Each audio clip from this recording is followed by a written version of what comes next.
Good evening or good afternoon. Hope all are doing well. This is a meeting of the whole. And to start off with, I'm going to introduce Mayor Anderson, who will give us a few ground rules and let us know why we're all here tonight.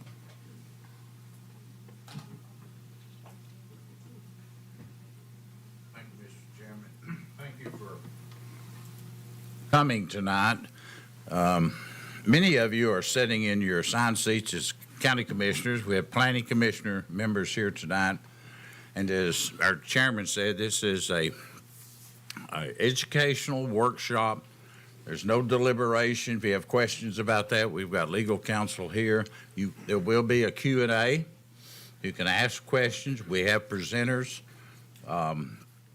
here tonight to educate you first on the amendments to the cell tower under zoning ordinance. Christy is here representing that. Actually, she's also here representing the growth plan for us also. So there'll be two items we're discussing tonight, starting about 5:30, which we're about 4 or 5 minutes late. We hope to wrap this up at 8 o'clock, no later than that. The purpose of this was to educate everyone because both of these items are planned to go before the February County Commission or the Planning Commission next month, just here in a couple of days. So we thought we would try to get everyone together. You could hear pros, the cons, some of the thought processes, and for you to ask the questions that you need to be. So with that in mind, Mr. Chairman, if you don't mind, I'm going to move over to Christy and let her, you don't have a mic, do you? We're going to do the public comment first. The public comment first. Then we'll move to Christy to kind of, thank you, it's right in front of me. Public comment is 15 minutes total. Sign up is required. They've got that. Then Christy will start the conversation in around 5:50 to 5:55. Mr. Chairman. Thank you, Mr. Mayor. And as the mayor pointed out, again, this is not a meeting where there will be any votes taken or deliberation or even recommendations, but you can ask questions. We're going to now open up to public comments. Similar to those instructions for the public comments, again, we have 15 minutes. I have 8 people that have signed up, so roughly a minute, 45 seconds. And we'll try to hold you to that. And those comments also need to be germane to the 2 items on the agenda tonight. Again, that being the cell tower and the urban growth plan. And I will take these in order in which they were signed up on the list. And the first speaker I have is Tracy Goodspeed. If you could state the city, your name and the city that you live in. Good evening. My name is Tracy Goodspeed, and I live in the city of Franklin. Thank you for your time. I am here wearing 4 different hats tonight in regards to the cell tower placed behind Trinity Elementary, as well as the proposed future cell tower sites. I am a parent. I'm a homeowner in Franklin. I'm a retired assistant superintendent of an elementary school district, and I'm currently a realtor in Middle Tennessee. Of the 4 hats I wear, none of them are okay with the cell tower placement at Trinity Elementary. I know you've heard from numerous parents already about the radiation that these cell towers emit over students every day at school. The long-term effects have yet to be seen, and as a former administrator, I am deeply concerned and appalled that this tower was placed this close to an elementary school. It is disappointing to say the least, and I am hopeful that you will do the right thing to have this tower removed. Please ask yourselves if you would feel comfortable having your child or grandchild sitting under a cell tower all day at school. I am also here to share information about the issue of cell towers being placed so close to homes and how that affects property values. As a realtor, I can tell you firsthand that there is a direct decline in property value with proximity to a cell tower. The presence of a cell tower creates not only an aesthetic eyesore, but future homeowners have fears over the emission of radiation and other health risks. Data from the Environmental Economics and Policy Studies states, as we expected, the results clearly show that cell phone towers negatively affect adjunct property values. 30 seconds. According to the Appraisal Journal, if purchasing a property near a cell tower, 38% of the control group respondents said a cell tower would reduce the price of their property by more than 20%. I can tell you that clients time and time again will not even bother to look at a home for sale if there's a cell tower within sight. This brings me back to Trinity Elementary. Homeowners have to look at this every single day, and Walken Creek homeowners have just lost property value because of this. So please ask yourselves if this is what you would want for you and your family, and please do the right thing to remove this tower and do not place others within school or residential areas. Thank you. Next, we have Mr. Jeff Goodspeed.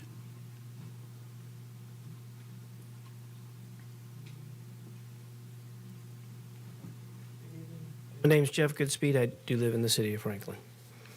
I'm a recently retired police sergeant, and after 25 years in law enforcement, I can tell you what the public expects from police officers and deputy sheriffs. That's trust and accountability. As a matter of fact, that goes for most public servants. When our citizens call on us, they expect us to be fair and forthright. To do our jobs to the best of our ability, to be unbiased and honest. As we make a mistake, which happens to all of us, then we own up to it and we do whatever we can to make it right. I would like to commend all of you for being here tonight to do exactly that. To talk about the real problems that have been brought out to your constituents because of obviously uninformed decision that was made by Williamson County.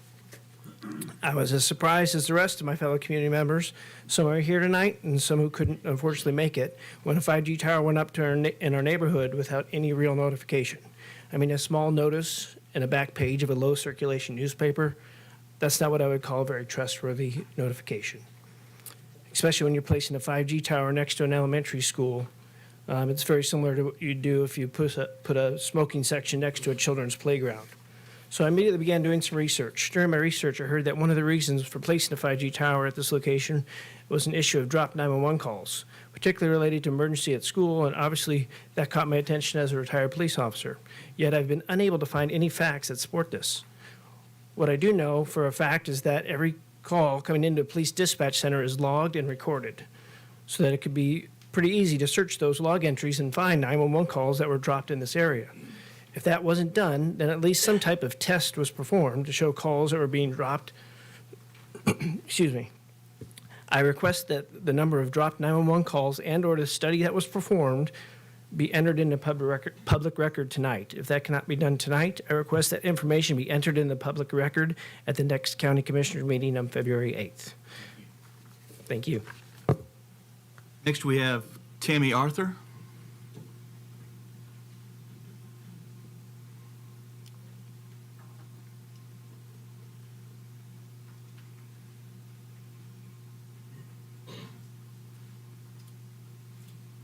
Hi, my name is Tammy Arthur. I'm from Nolensville. As an elementary teacher, a natural health practitioner, a grandmother, and a Christ follower, I would like to share some of my concerns about the implementation of 5G towers on and around our schools in Williamson County. My biggest concern, as cited by Dr. Thomas Cowan, is that 5G interferes with oxygen absorption, it activates dormant viruses, it diminishes DNA and RNA, and it has a massive impact on the waves of our cells, most importantly on children whose brains are still developing. The NIH has done some animal studies and have found clear evidence of cancer, brain tumors, and heart damage from radiofrequency wireless radiation. Another such organization, the Weston A. Price Foundation, interviewed a 5G expert. Her name is Theodora Scarrato. In her study, she cites that the National Toxicology Program's NTP $30 million study covered 2 decades, from 1999 to 2019. The FDA nominated this study in 1999 because it said, "We don't know what the long-term effects of this radiation exposure will be. Animal studies need to be done to understand this. Of course, you wouldn't want to test humans. You can't expose humans in research studies to this." But that is, in fact, what we have done. This study was designed to look at the FCC limits for radiofrequency radiation in the United States. This 20-year study proved evidence of cancer in the hearts in rats, damages to the ventricles of the hearts in both male and female animals, DNA damage, and gliomas of the brain. Seconds. If this radiation were safe, that simply this shouldn't have happened because the exposure was so carefully kept to the proper limits. In recent years, senators have been calling on the FCC for proof of safety, but that has not happened. In fact, what's happened in our government is that there isn't a health and safety agency whose job it is to systematically review the science to determine the radiation. and the effects that it will mean for humans. Our children are being given cell phones, and the U.S. has never determined safety standards for 5G. The EPA was defunded from doing that in 1996. Here we are almost 3 decades later, and now we have added 5G, which uses past frequencies and technologies and has added higher frequencies, namely millimeter waves. What will the impact be? Thank you. Appreciate that. Next on the list is Kelly Kipp.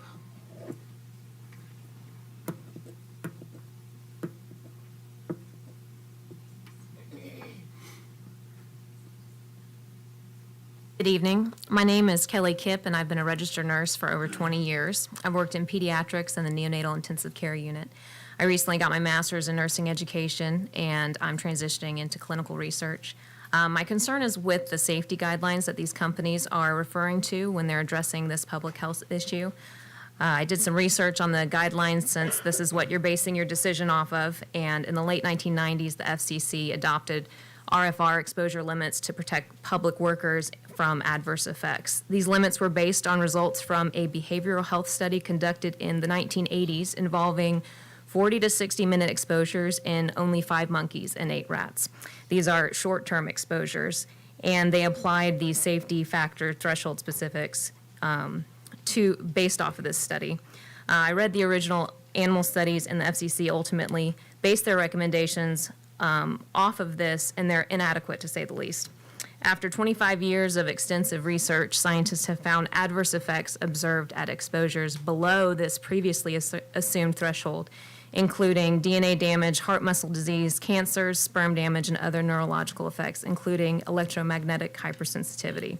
Multiple human studies have found an association between RFR exposure and increased brain and thyroid cancer development. The past 25 years of research demonstrates that the assumptions underlying the FCC's guidelines are invalid and continue to present a public health harm.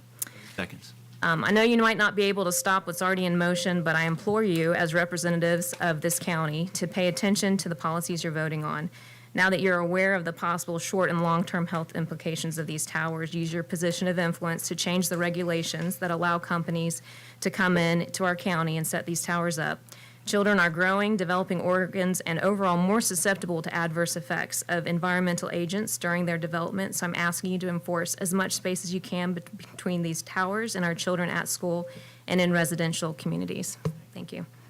And I have research backing that up if you guys would like to. Feel free to pass out any information you guys have. We've already had 2 individuals pass out information, and we'll collect those if you have that to distribute. Next up is Andrew Keenan, I'm sorry.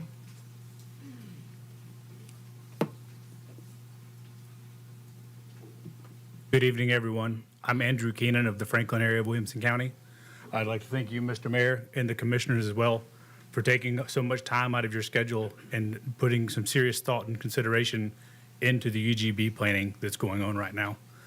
As a resident of rural Williamson County, we're in the West Harpeth area of the county. I understand that you guys have done a lot already to try what you can do to slow down development. We understand development in the county is inevitable. The problem is we have a couple of cities that don't seem to have the same opinion of slowing down development, that want to come in and upzone land and build high-density developments in areas that are currently hay farms, corn farms, or at the most dense have 1 acre or larger lots. The biggest issue we have now is that Thompson Station is trying to come in and annex a lot of the land around us. They say put it in the UGB. We all know that's a path to annexation. We're hoping that as the county, you're our only voice. Commissioner Bethard, Commissioner Aiello, you're my district, 11 commissioners. We're hoping that you really can put some thought into this and help us slow down Thompson Station's growth and this dense development coming to our area. We're a transition zone between Franklin and Thompson Station. If they're able to do what they want to do, you're not going to know the difference between Franklin and Thompson Station. You're going to have one big sprawling city in the area instead of a little bit of separation to the north and south. Not to mention when you go west from us, that is all rural areas. I hope that you guys are able to come together as commission and help us out in the situation and help preserve the rural character of our area over there. Thank you so much for your time and consideration. We have Janice Brothers.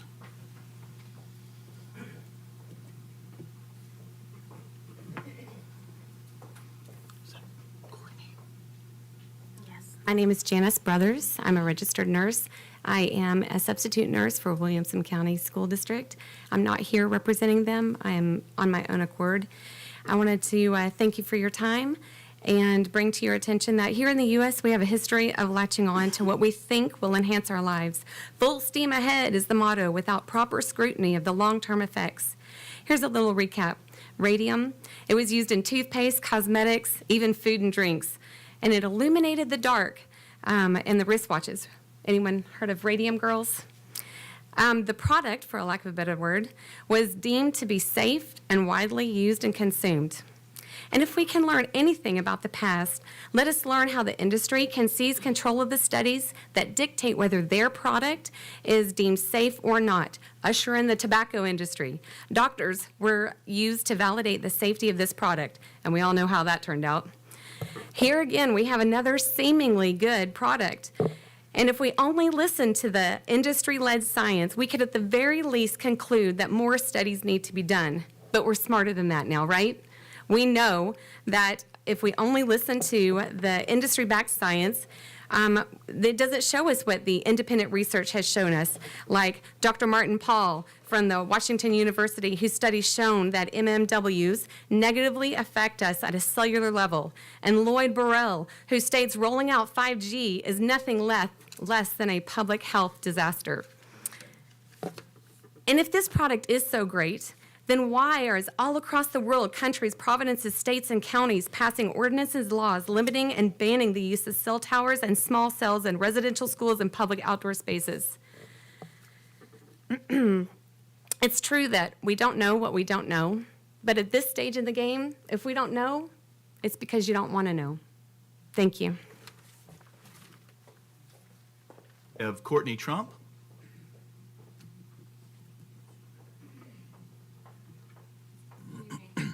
I'm Courtney Trump, and I live in Franklin. I apologize for not being better prepared. I honestly expected a roundtable. So I just wanted to bring to your attention, I know that there are other cities that have had mandatory setbacks for cell phone towers, especially within school districts, and LA County is one of those. And I don't know if anyone had looked at the study by URS, which is the radio frequency evaluation report that they conducted. I just wanted to bring to your attention the findings. A review of international EMF protection standards reveals that the lowest value is 10 microwatts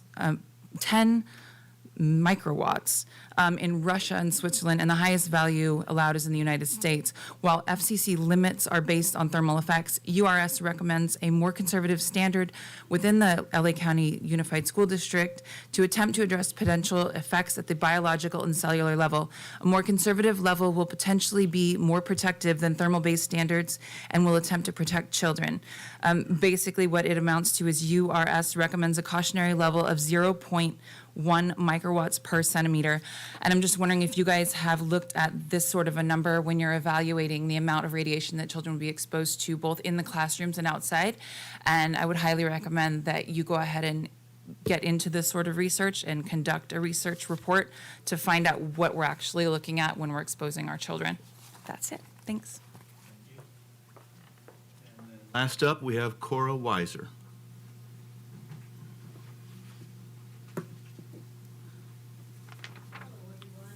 Thanks a lot for letting us come and talk about this issue that's very serious to us as parents and as grandparents, is what I am. You can pull the mic down. Pull the mic down. I was a teacher for many years and am concerned always when children are involved. And I know parents are too. I know each one of you are as well. I live in the Bethesda area, and I'm very concerned about the possibility of one of these G towers being in our area. We have children, we have an elementary school in Bethesda, and we have children that come to the park and play. And it's just a general place of fun. We don't want that ruined by having to be concerned about radiation on our children. Not only that, but within 3 miles, there are towers, 3 towers. One is on could have towers. One is on J.D. Bennett Road, which is a mile away. There's one on possibility on Poltite Road, and at the end of Bethesda Lewisburg Pike, there are one. So it seems to me that that shouldn't be the place to put it. There's not that much need of it. And of an analysis of 100 studies published in environmental reviews, found that 80% would have biological effects near the towers. And some of those effects are increase in neurobehavioral symptoms, cancer, and 8 out of 10 epidemiological studies. So thank you very much for having the opportunity, and I hope you'll seriously consider this and the effect on our children in our neighborhood. For the record, you're out of Bethesda, is that correct? Carol Weiser? Yes, okay, thank you. Or Cora? Okay. And that concludes the public comments. I appreciate everyone for coming out and giving their comments. The first item on the agenda will be the cell tower amendment to the zoning ordinance, and I will offer the podium up to Ms. Christy Ransom. Good evening. I'm going to stand up here because I can't see most of y'all when I'm sitting down. I'm going to be brief because y'all can ask me stuff all the time, and there are people here from out of town that you don't always get an opportunity to talk to. But just very briefly, the reason we're here on the cell tower part is because, as you've heard, several of you on the county commission have some constituents that are concerned about a cell tower that was constructed near Trinity Elementary. Upon reviewing the zoning ordinance, there were concerns raised about the distance that the tower is to the elementary school, and that elementary schools can have cell towers near them. So a couple of county commissioners asked staff, me and planning staff, to take a look at the setbacks in the zoning ordinance. There was also concerns about why the neighbors didn't receive notice that the tower was going up. So I was asked to take a look at drafting notice provisions. So what you have, and I sent it to you back in December, the resolution and the draft zoning amendment, and then I put another copy on your desk just so you have it in front of you tonight. What's proposed, that will go before the planning commission met in January, and they had their public hearing, but deferred action so that they could be here tonight and hear all this information as well. So it will come back up for action at the planning commission at their February meeting, and then the resolution is also on your February agenda. The amendment right now has a setback of 1,500 feet from school buildings where children are educated. And the reason I drafted it that way is because we have schools out in the county that are no longer schools, that are used for other things, maybe not even necessarily something that a lot of people are at very often. So I don't want to just eliminate all county school properties in the event that you all chose to lease a property to a cell tower provider to use it. So it specifically has the 1,500-foot setback for school buildings where there are children being educated. And then the notice provision, and also residential dwellings. That was the other concern that was expressed to me and the planning staff, towers in relation to residential neighborhoods. So that's what that setback is drafted in its current form. That's before you. The second aspect of it is the notice piece. And so what this, God bless you, what this provides is that you'll have the cell tower applicant will have to provide written notice to the property owners that have the adjacent property to the site where the tower is proposed. And that notice has to have specific information that's outlined in the ordinance. The location of the tower, the height, the type of the tower, how many cell providers will be on the tower, the map and parcel number, various things. That has to go out. They also have to provide notice to the county commissioners in the district in which the tower is being constructed.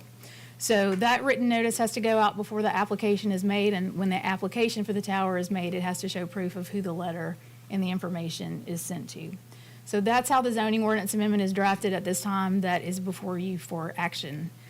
You'll have opportunity to ask questions after the presentations. I can try and answer some questions, but again, y'all can call me anytime. So I encourage you to take advantage of the time of the folks that are here with the expertise. So thank you.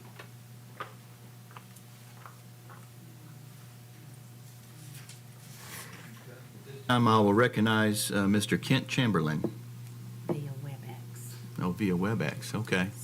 So if everyone who has a monitor, you should be able to see him on the monitor. The bottom right-hand button of your monitor screen would turn that on if it's not on. It's also on all of the screens out here. And hopefully you'll be able to hear him. We're not hearing him. Hold on just a second. Kent, are you able to hear us? You can nod if you can. I guess we don't have volume either way. Just a minute. All right, can you all hear me? And now. Oh, yeah, I hear you loud and clear. Great connection. You have the floor, sir. And so I can try sharing just to show you what it looks like. Sounds like we're getting a little bit of feedback.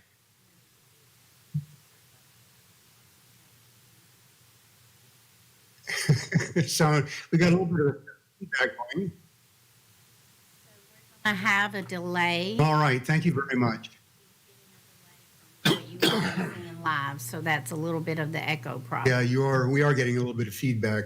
But I'm assuming people can hear and perhaps see me. Not that seeing me is the most important part, but certainly seeing my slides is going to be important. Yes, sir. All right. Should I continue with my presentation?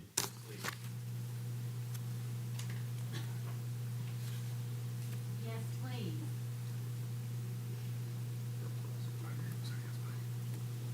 Yes, go ahead. Off with a 10-second delay or more. You're where?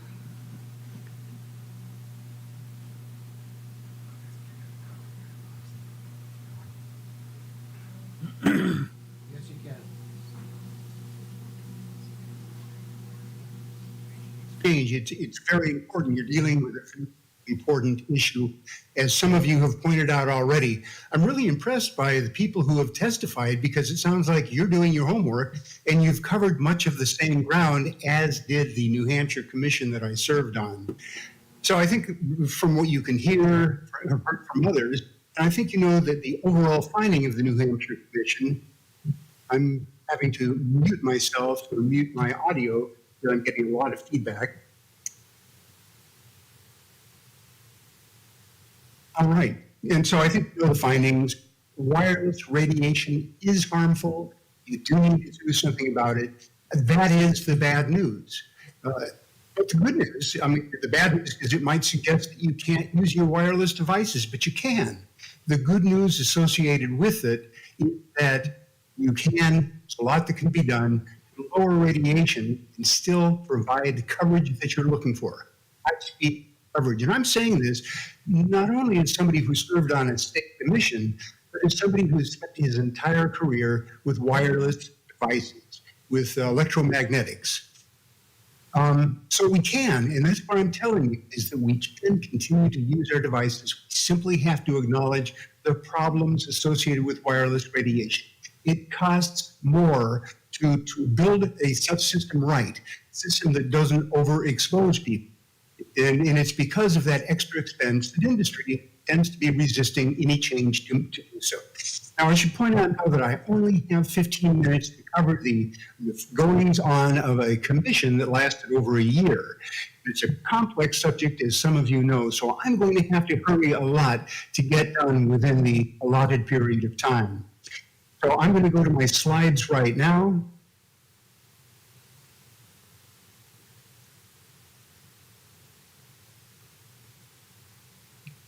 And so I'm assuming that people can see my slides. In fact, Diane or Adrian or whoever's doing the work or helping me along with this, give a thumbs up if you can see my shared slides right now. Okay? I'm not seeing anything, so I'm just got to assume that you're seeing my slides. We don't have time, unfortunately. Okay. So, let's moving forward with the slide. I'm starting off with this brief bio, and the reason I'm doing that is that I want to let you know that I am certainly not anti-technology. I've been working in high-tech, doing research, and teaching in high-tech my entire career.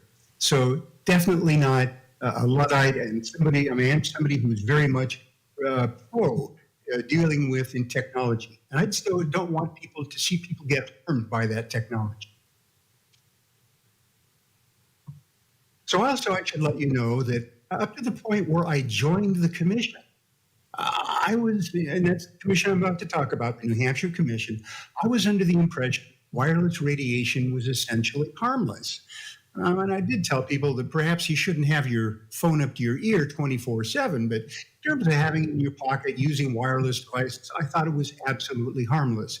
And that is the view of most people in industry. And it wasn't until I joined the commission that my entire understanding of wireless radiation and its harms became known to me. So it also, I should point out, just to let you know more about who I am, I'm also a chair of a local school board and have been for the last 25 years. No, I haven't been chair, but I've been on school boards. And because of that, I'm very sensitive to fiscal responsibilities and liabilities associated with being a board member. So moving forward, the conflict of interest statement also, I'm not being paid, not receiving any compensation at all for giving this presentation. I've given lots of these, over 50 presentations like this. So I'm speaking to you today simply citizen to citizen. I know something from having served on a commission, and I'm passing it along because it affects your health, it's important, and it's unlikely that you'll be hearing my message from many or any other source. So let me talk about that commission. And like I say, I'm going to be flying through it because of the time constraint. I should also note that the slides that I'm using are accessible to everyone. They've been sent around to a good number of people. And if you want a copy of them, you can either ask me or ask Heather, and we can get these to you. The reason I'm mentioning that is in the slides, there are hyperlinks. And if you click on those hyperlinks, it'll bring you to the source that I'm mentioning. So the reason the commission was formed was because legislators were hearing from their constituents that they were being harmed by wireless radiation, and they had scientific evidence to prove that, unlike the evidence that people were talking about in their testimony. But these same legislators were hearing from industry that, the wireless radiation is harmless.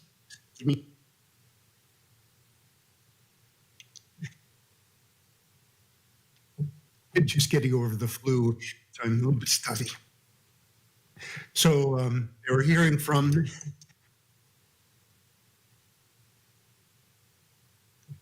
industry that there was no harm, and that the state needed to have access to roll out more wireless devices.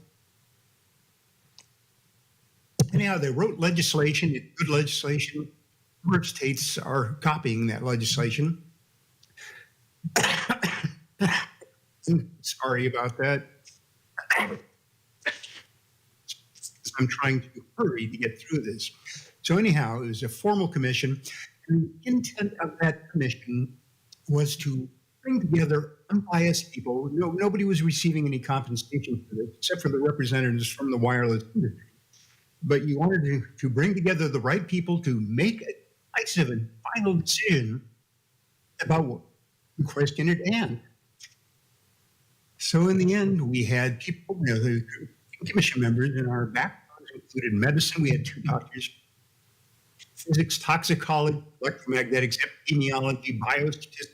I mean, we had all of the expertise that you would expect to answer some fundamental questions about wireless radiation. And what were those questions? Well, some of the questions we were being asked is, I'm not going to go through all of these. I mean, why does the insurance industry recognize wireless radiation as a harm, but it won't insure for damages against it? So unlike what happened with those asbestos, and particularly in schools, I'm saying this to you board members who are responsible for dealing with schools, is that harms from asbestos were covered by insurance. Harms due to wireless radiation won't be covered by insurance, because even Lloyd's of London won't deal with the issue. And then why are there many hundreds of peer-reviewed articles showing harm from wireless radiation? Why have they been ignored in setting standards I'll talk about in a moment? So the sources of information for the commission were peer-reviewed in commission-vetted publications. Just the fact that something is peer-reviewed, it just means experts have looked at it. It doesn't mean it's necessarily right. So we had our own vetting process for all publications. I was very much part of that process because as a department chair, a former associate editor for a scientific publication, I'm pretty familiar with how to check and see if something's a reasonable publication, whether or not it's a fringe publication. We also called or brought in or tried to bring in regulatory agencies such as the Federal Communication Commission, the Food and Drug Administration, and the Environmental Protection Agency. Sent out formal invitations, and you would think that a formal state commission like ours, formed through legislation, would be able to bring in some of these federal agencies. But no, that's not what happened. We sent out the invitations, we had many email exchanges, but they never came and they never answered our questions. So we also brought in outside experts, world-recognized experts in the relationship between wireless radiation and health. And all but one of these experts that we brought in talked about and provided evidence for the threat that wireless radiation offers or poses to human health and the environment. All but one of those experts. And that one expert, that one presenter who did not acknowledge those risks was the presenter from the telecom industry. It was also the only person paid. Everybody, all the other 8 presenters did it for free. But the one that was paid by the telecom industry and the only one to say that there was no harm to worry about from wireless radiation was paid for by industry. Outcome of the peer-reviewed literature search. Well, we did identify, as noted on a previous slide, top-tier publications that showed harm from low-level wireless radiation. So any claim that the only publications that show harm from wireless radiation are from fringe journals just are absolutely incorrect. Top-tier journals. And also, I've heard it said that the only journal articles that show harm are those that are cherry-picked from fringe journals. Well, in terms of cherry picking, as of 2020, well, I have updates on this, the vast majority, over 90% of the publications showed effects from exposure. And the particular effect that was shown, and this is a serious one, some of you may be familiar with it, and that is oxidative stress. It's you have heard of free radicals, perhaps. And that's why some people take vitamin C and other supplements to lower their free radicals and eat blueberries. Well, that's because free radicals can be very nasty in your body if they're out of balance. And I'll talk a little bit more about that on the next slide. So the point here on this slide is that there are top-tier journals who are publishing articles about the harm of wireless radiation, and they are not the minority, they are indeed the preponderance publications showing harm from wireless radiation. So I obviously don't have time to go through this, but you might want to go through this yourself by clicking on those links to show the association between wireless radiation exposure and particular diseases. You may be aware that the Alzheimer's death rate has doubled since 2000. That's huge. I'm not saying it's due to wireless radiation, but it's something to take into consideration. We see something similar with diabetes and many of these diseases. They are definitely on the increase, and exposure to wireless radiation is something that cannot be ignored. So, and again, I'm trying to hit on the key points that I think are important, and the one that's very important is assessing how the current FCC guidelines were set. These are the guidelines that are in place today, and when industry talks about being in compliance with the FCC rules, this is what they're talking about. So what happened, and when these were set, were back in the 1980s, and somebody else, one of the people who provided testimony, talked about this. So these studies that are being applied, or these standards that are being applied 24/7 now, took less than an hour or less. And you can read more about that with the reference if you want to click on it. And it was performed on 8 rats, 5 monkeys. And their assumption was that it was only heating effects that were of concern, just like putting something in the microwave oven to warm it up. Microwaves do warm things up. And clearly, if you warm something up, or a person up too quickly or to too high a degree, that's a problem. It's a health risk. But what didn't and obviously couldn't evaluate in this very short-term study is the impact of long-term exposure. So the way the test was done is they took the animals. These animals had been trained to push a lever to get food, and they were food deprived at the beginning of the study. And they put them in a cage where they exposed them to radiation, and they ramped up the power until the animals could no longer push the lever. And they declared that as being, well, the upper limit or other exposure limit. And clearly, I mean, and some of the monkeys had burns on their face. I should note that people oftentimes have questions about this. We don't have time right now, but if you do have questions, we can deal with it in the Q&A type period. They did apply a safety factor, but that safety factor was completely arbitrary. So if you're saying, well, how come the FCC isn't dealing with this? I have putting this slide up. Captured agency sounds pretty ominous. This is not from a conspiracy website. This is from the Harvard University Center for Ethics. And what they're saying, and that's a revolving door in the graphic, and what they're documenting in that report is the fact that people from the FCC, people who administer the FCC, go to work for industry, and then they go back and work for government again. So when you have that type of dynamic going, you're not going to make changes that are going to cost industry more money. Talk more about that because I can tell you more about the dynamics and about the financial situation. So conclusions, I'm wrapping it up here. If you want to read the final report, 390 pages, but you really can get the idea in just the first 20 pages or so. Most of it's appendix, like most final reports like that. Bottom line, wireless radiation includes 5G, and even your baby monitors pose significant threat to humans, the environment. And one of your presenters, one of your giving testimony talked about that a little bit. It's a big issue. Electrohypersensitivity, it's a real illness. There are people who cannot go into a room with a wireless router or where there are cell phones turned on or in use.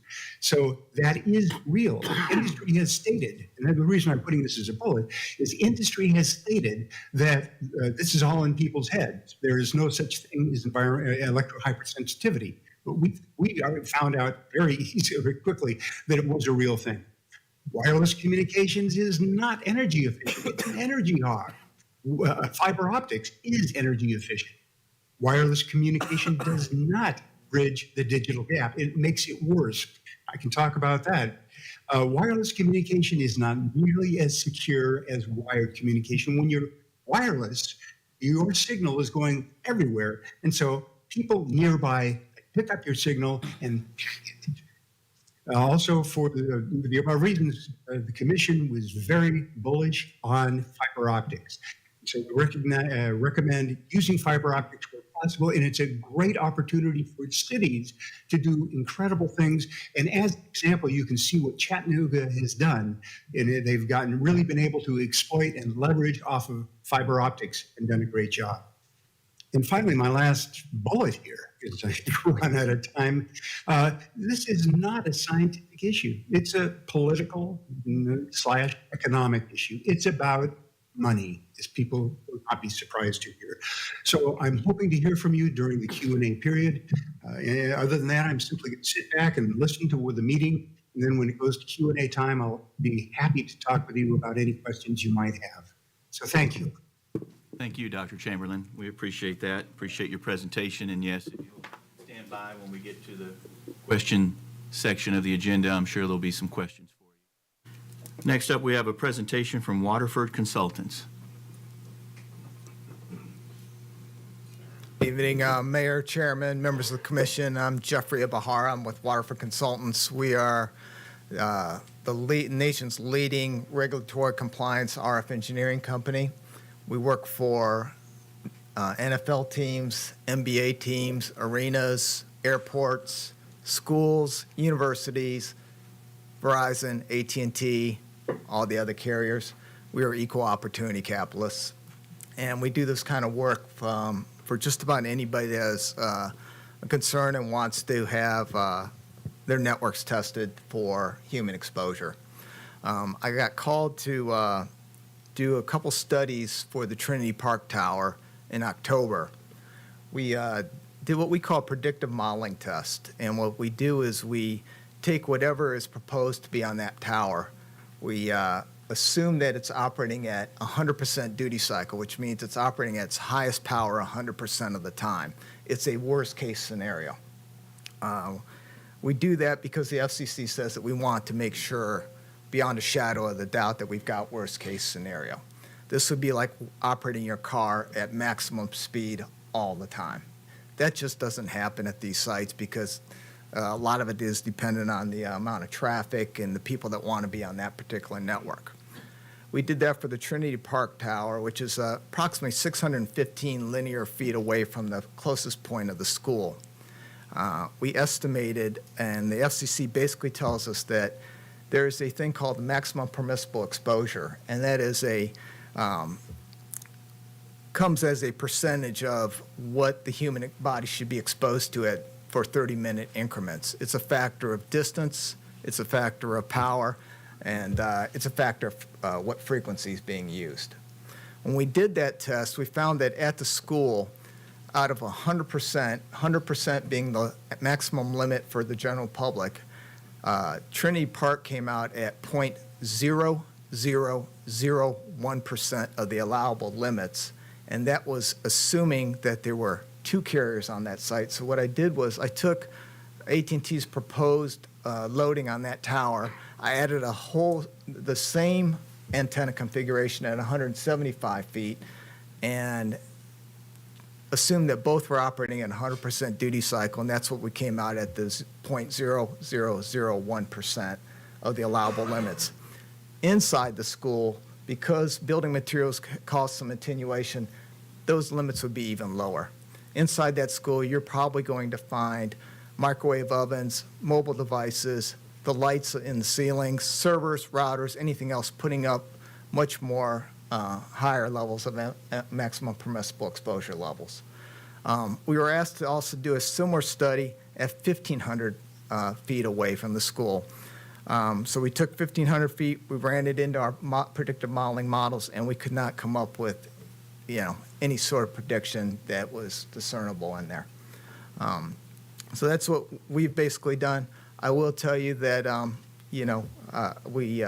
we operate based on what the FCC calls for guidelines for the United States. We're not experts on a lot of things that have been discussed tonight. We basically just present the facts as set forth and what we come out of our predictive models, and we compare that using the standards that are set by the Federal Communications Commission. Thank you very much. Thank you, Jeffrey. Thank you, sir. And then we have a presentation from cell carriers Vogue Towers. Are they present? Yes. Okay.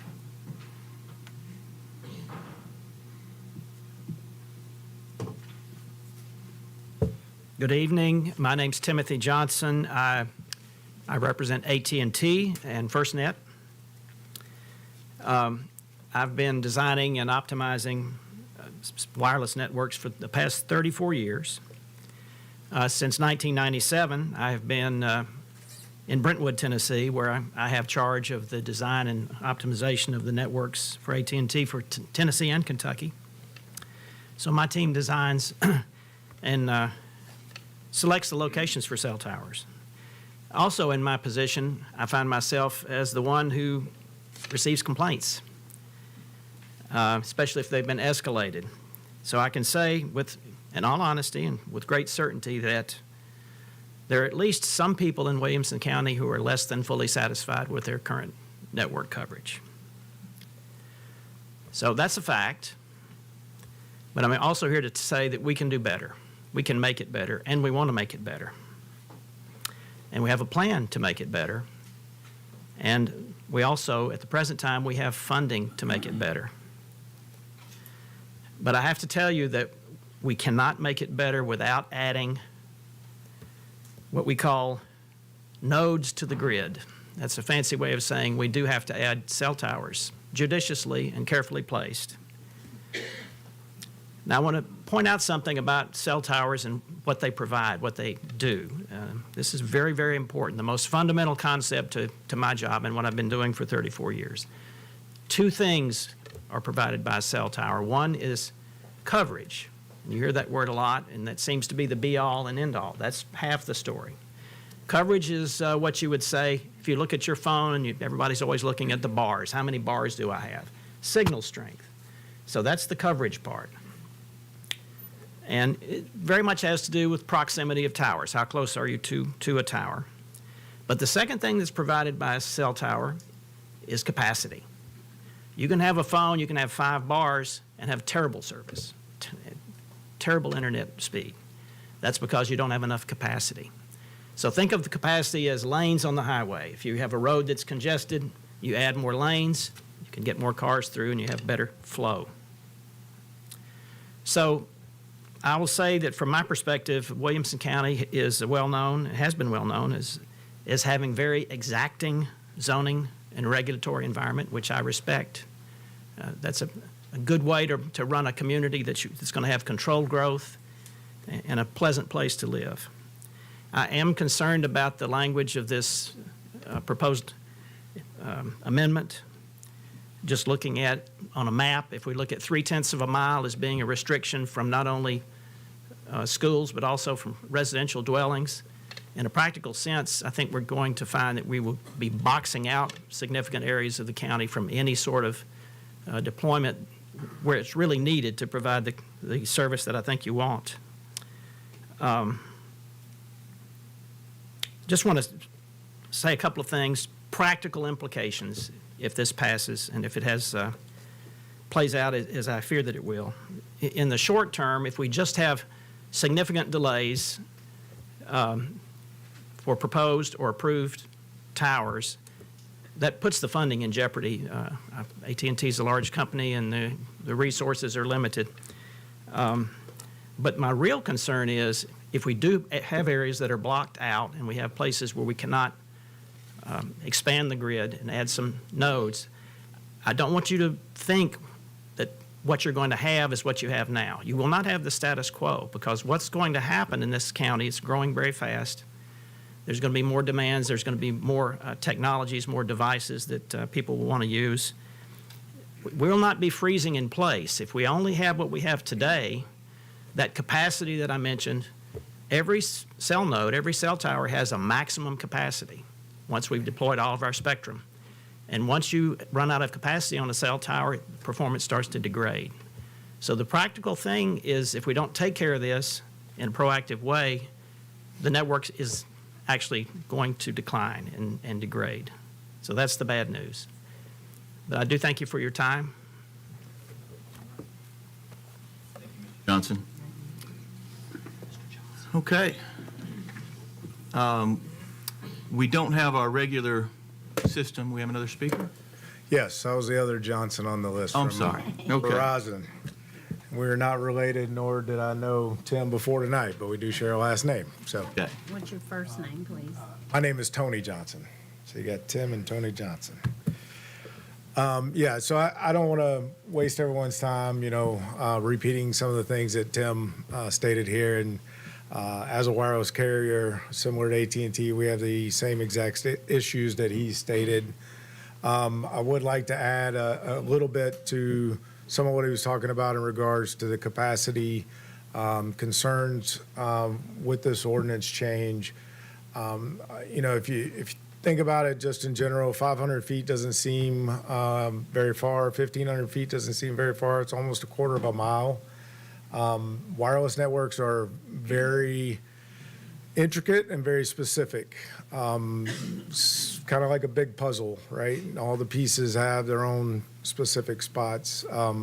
Search rings that we typically start looking at may have a diameter of a half a mile or even less, right? So you think about, and a search ring is, where we identify we need some sort of solution in this area.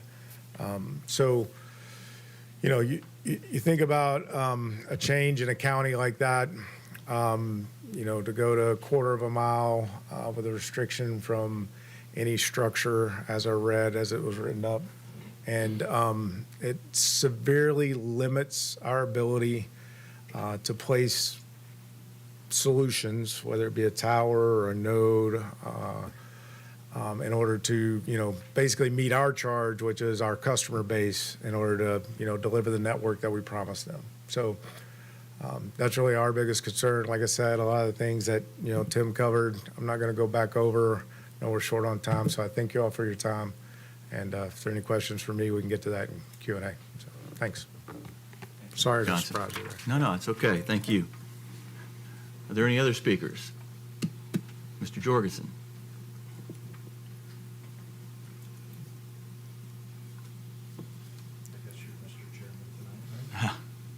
Thank you for the opportunity to talk. I was asked to talk about cellular service in Williamson County and how it relates to public safety.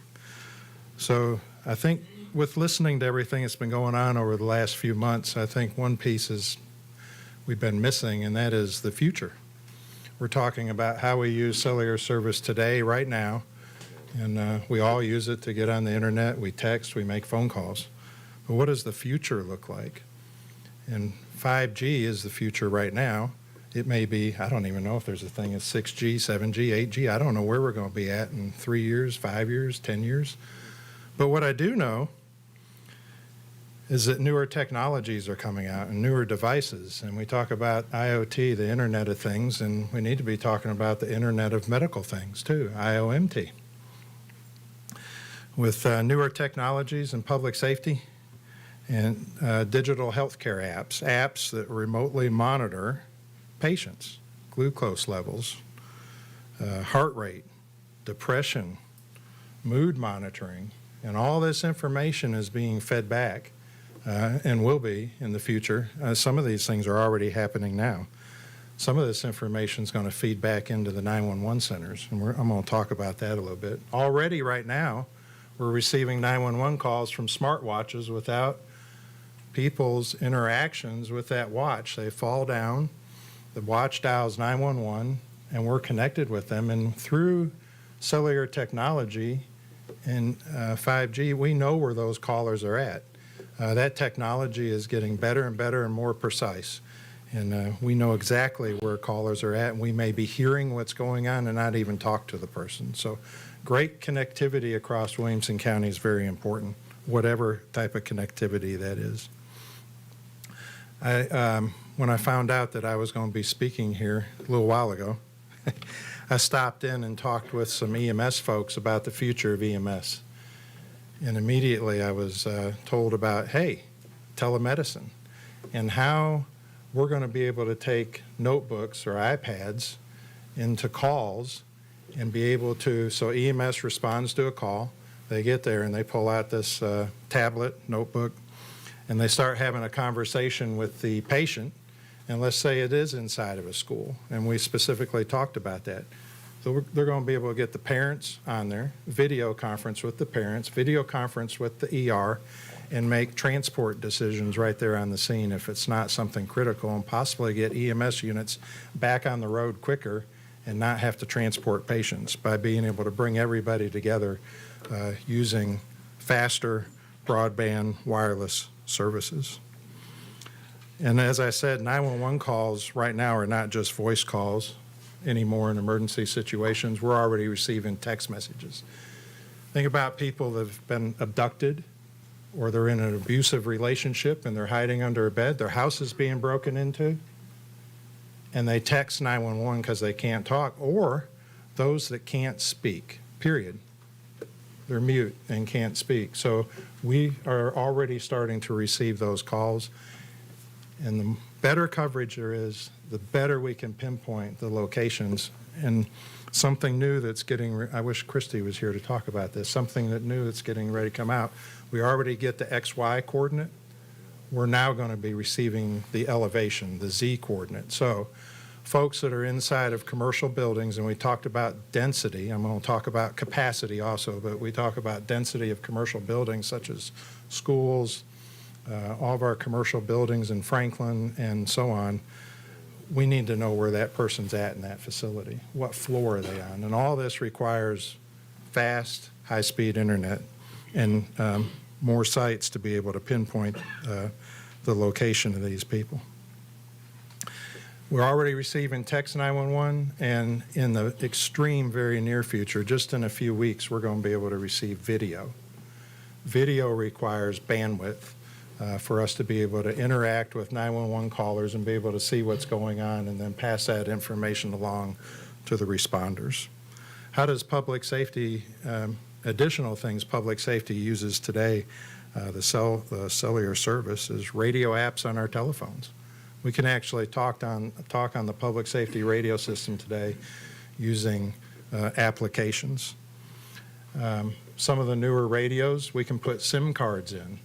So if we're in an area where we don't have coverage, like we go into a high-density building, we can switch over to the cellular service or Wi-Fi networks and still talk on our public safety radio system. The new defibrillators that'll be coming out that EMS is, and you'll be probably seeing that in the future, the new defibrillators will have SIM cards in them. Right now, they rely on cellular technology to connect the defibrillators and the heart monitors back to the ambulance. Well, if they're walking deep into a school with a heart monitor and need to connect up to, they lose their connection back to the ambulance. How else could they have that connectivity? It's through cellular service. Apps connected to, we've got apps on our phone that keep us connected to the dispatch center for responders to use and updated information, location information on patients, video feeds from drones, response vehicle connectivity. Today, the majority of the response vehicles in Williamson County have MG90 routers in them that have AT&T, FirstNet, and Verizon, both. They carry 4 SIMs, and they keep those vehicles and computers and networks connected in the vehicles. Matter of fact, when an EMS unit or a fire engine pulls up on the scene, they're a rolling Wi-Fi hotspot for public safety to use. Alarm systems in your houses and residential areas. A lot of you probably have cellular service on your alarm systems as a backup if you're not using hardwire or fiber to the home internet. And I read today that there's some future things coming, monitoring the heat, different things, and inside residents, just like an alarm system. So what is the future of 911? I've talked about this before. I think the future of the 911 center is more of an intelligence gathering location, or a fusion center is what 911 is going to look like. You're going to have all this information coming in, intelligence coming in. Somebody's got to sort through it. And I think the 911 center is going to be dispatching calls to the citizens in Williamson County prior to them making the call. And we're actually doing that today with the watches. And I'll wrap up with capacity and coverage. So with capacity, we already see issues with capacity. And my charge in Williamson County has been prepare this county for the next 15 to 20 years. We're at 260,000 now. We're going to be at 550,000 people. And if we're already having capacity issues and we're having dropped calls, now is the time to be putting cell sites in around the county to fix those gaps for public safety. Thank you.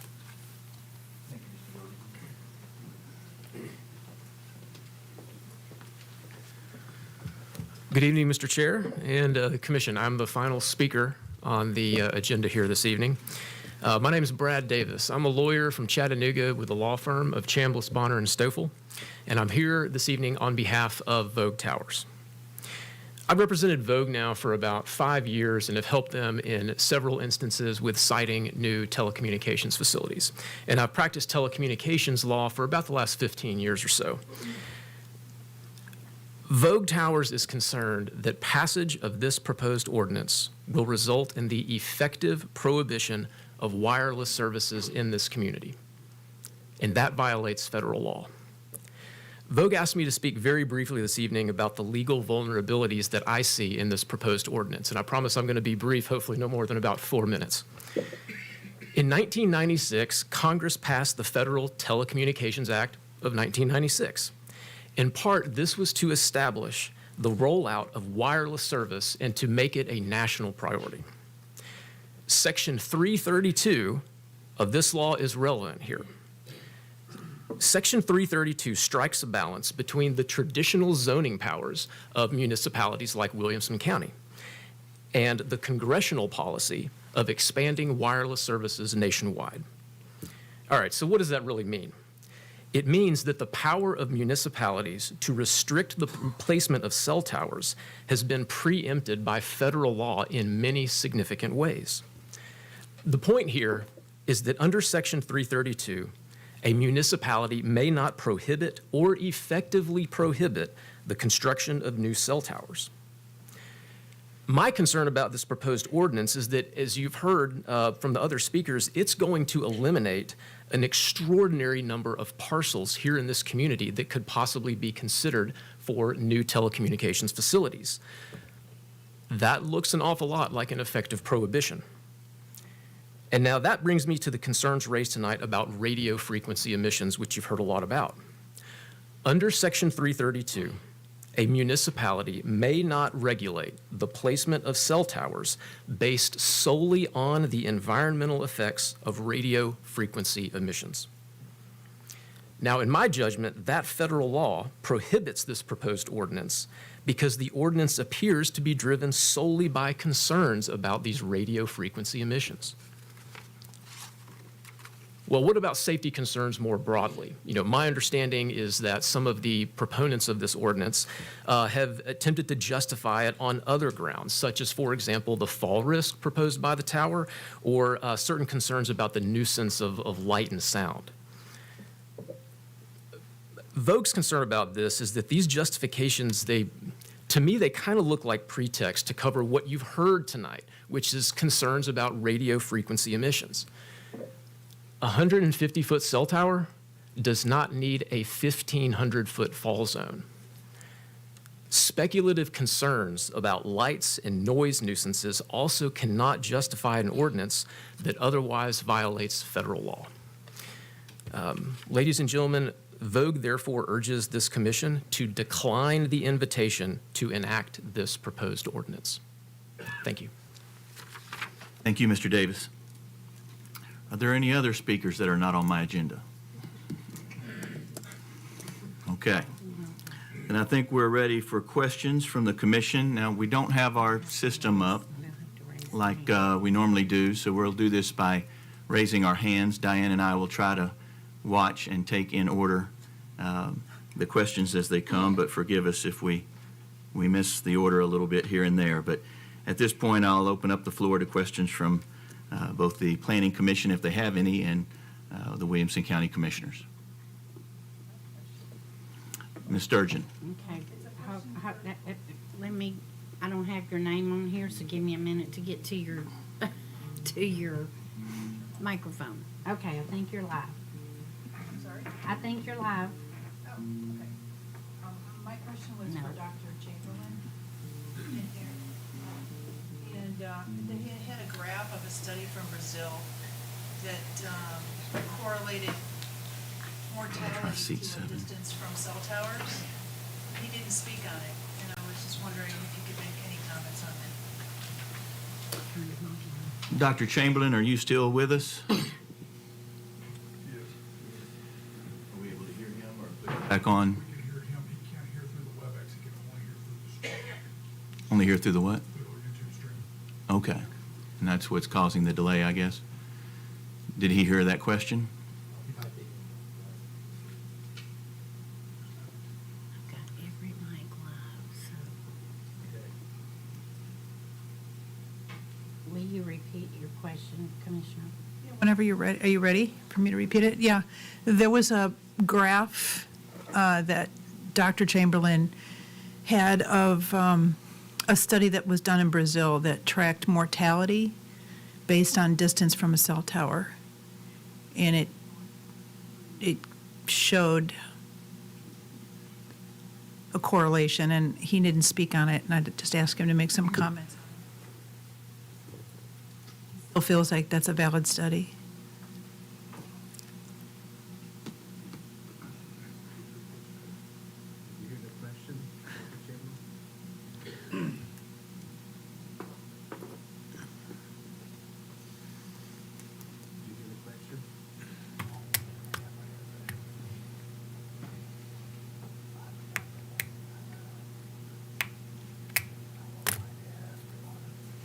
Yes. Is it a perfect study? By no means. It's referred to as an ecological study, where you look at the health outcomes of a particular group of people, but you're not able to factor in things like who is a smoker and all that. So, yes, I believe it's a valid study, and I can talk about it if anybody's interested.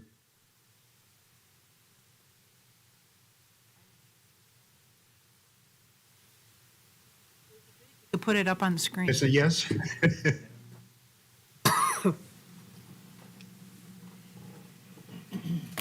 wants the study on the screen. There we go. Should I go ahead with a brief description of that study? Dr. Chamberlain. And yeah, so we've got that echo, which makes it a little bit more challenging. So what I know to do is talk about the study. What you're looking at right now is a plot of the cancer rate for people living at various distances from the tower. If you can see my cursor right here. And so the blue line represents the cancer rate for the population in general. And as you can see, it stays constant. But what's in red are for people that are participating in the study. And what it shows is that the death rate by cancer does increase the closer you get to a tower. Now, what's kind of convincing about this information, or kind of reassuring, is that as you get farther and farther from a cell tower, you live farther and farther from a cell tower, your cancer rate becomes the same as the population in general, which you'd expect. Also, the fact that it's a monotonic decline, in other words, it's not the trace isn't jumping all over the place. But the fact that it's a monotonic decline, along with that asymptoting to the population death rate in general, does suggest that it's got some meaning. What's important is that they've done this study on lots of places. It's called a meta study, where you take the results of a number of studies. In this case, they looked at 38 studies that looked at health outcomes for people living near towers. And you can see the results here. So this is not just a one-off situation. They've looked at this multiple times, and they come up with the same basic conclusion. As you live closer and closer to a cell tower, well, it's going to likely impact your health in a variety of ways. Did that answer your question? Yes, it did. Thank you. Questions? While we got Dr. Chamberlain, if I could ask you a couple of questions. Dr. Chamberlain, so it's numerous studies that I've read, or other municipalities have adopted similar types of ordinances that we're looking at here, and they're using the 1,500 feet radius as the distance that's, I guess, the safest distance, or is the closest safest distance. Is that what your study concluded in New Hampshire? And also, you mentioned that there are ways to make these cell towers safer, but that they don't generally use those procedures because it's more expensive. So can you comment on what would possibly make cell towers safer if we use maybe different technology?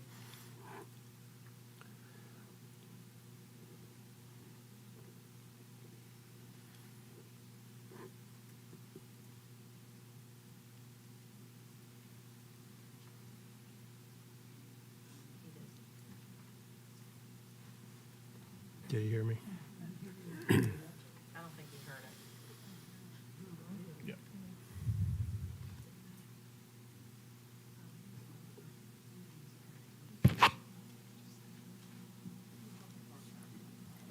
You're muted.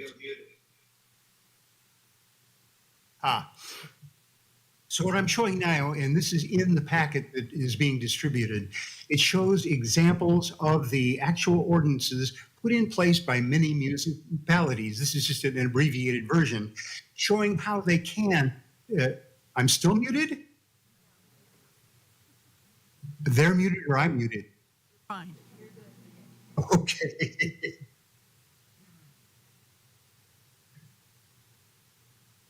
And if by clicking on these links, you can receive the actual ordinance, and it's something that you might want to consider there. But basically, they're saying, no, you can't put in a tower any closer than 1,500 feet from a school or a hospital. So there are lots of examples of these if you want to do something similar. The other thing I might want to say right now, if you don't mind, and that is the signal level that's necessary to have a really good phone call. I mean, these FCC limits are very, very high, the amount that a tower is allowed to radiate. But the actual signal that you need is very, very weak. And I'll just point out a few of these, and that is to have a very strong signal, 3 to 4 bar communication. You were talking about, I'm going to give the number, it may not mean much to you, but it's something like between 6 and 0.7 nanowatts. Nanowatts, 10 to the minus ninth. People are not going to be affected by that. Their health is not going to be affected by it. You're getting a strong, very robust phone call, but you're not getting very much radiation at all. I'm just pointing out here that that is something that can be achieved. Now, sir, I think you asked another question, but I'm not sure what it is. Would you mind repeating it, please? Okay, you said that there was ways to make these cell towers safer by using different technologies that may be more expensive. Can you comment on that?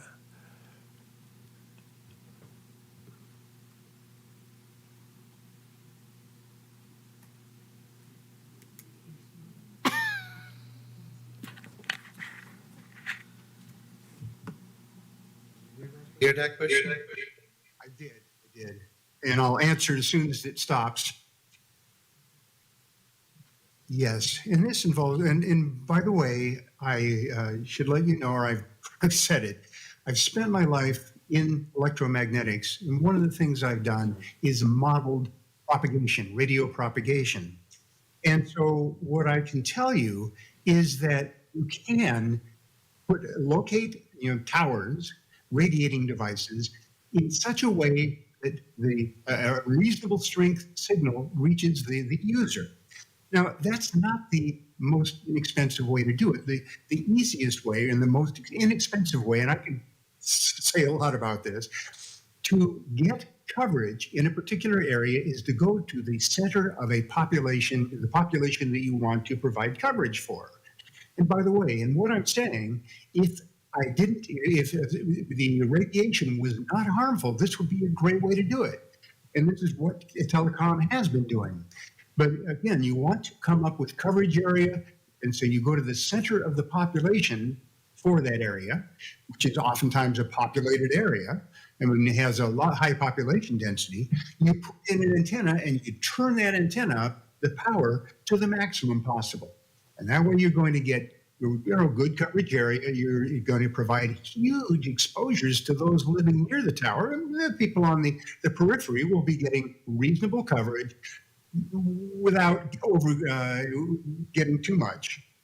So what I'm suggesting is that by locating towers away from population centers and then using directional antennas, you can get the types of signal levels that I just showed you, very good signals, very robust, but without overexposing anybody. So that's my answer. Does that answer your question, sir? Yeah, yes, thank you. It does. Thank you, Doctor. Okay, I think we got Betsy Hester next, then Mary Smith. Thank you, Dr. Chamberlain. I don't know if you can hear me or not, but sir, do you know what a klystron tube is, please? Klystron.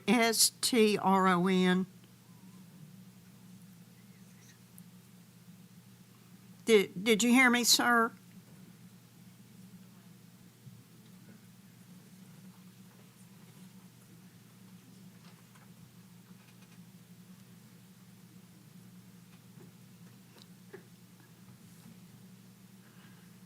Yes, I do. And, I did. You're asking what a klystron is. Yes, sir. A klystron tube. We're getting this echo probably 4 or 5 times. Sorry. So a klystron is just a way of generating a continuous radio frequency signal. And it's really not that germane to this equation or to this question. Well, it is to me, thank you very much. And you serve on the board as a trustee of a charter school, is that correct?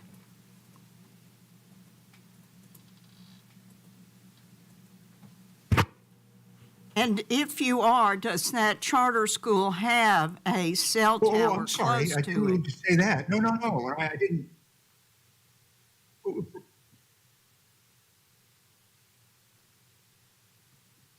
That is correct, yes.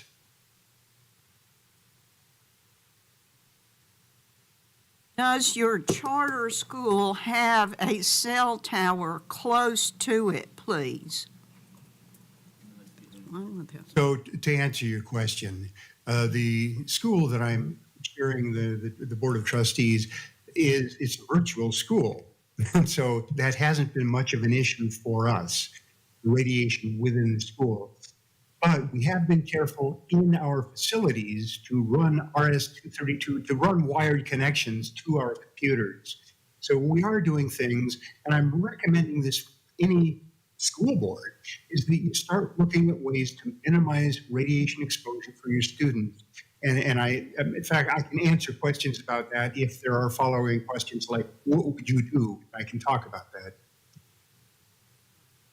Thank you very much. That concludes my questions. We have Commissioner Mary Smith. Hi, my question is for Dr. Chamberlain also. So Dr. Chamberlain, you gave us a list of cities that had passed ordinances similar to what we are trying to propose here for our city. Are you aware of any of those cities having been sued by carriers or any sort of legal proceedings that those cities have had to reverse their ordinances?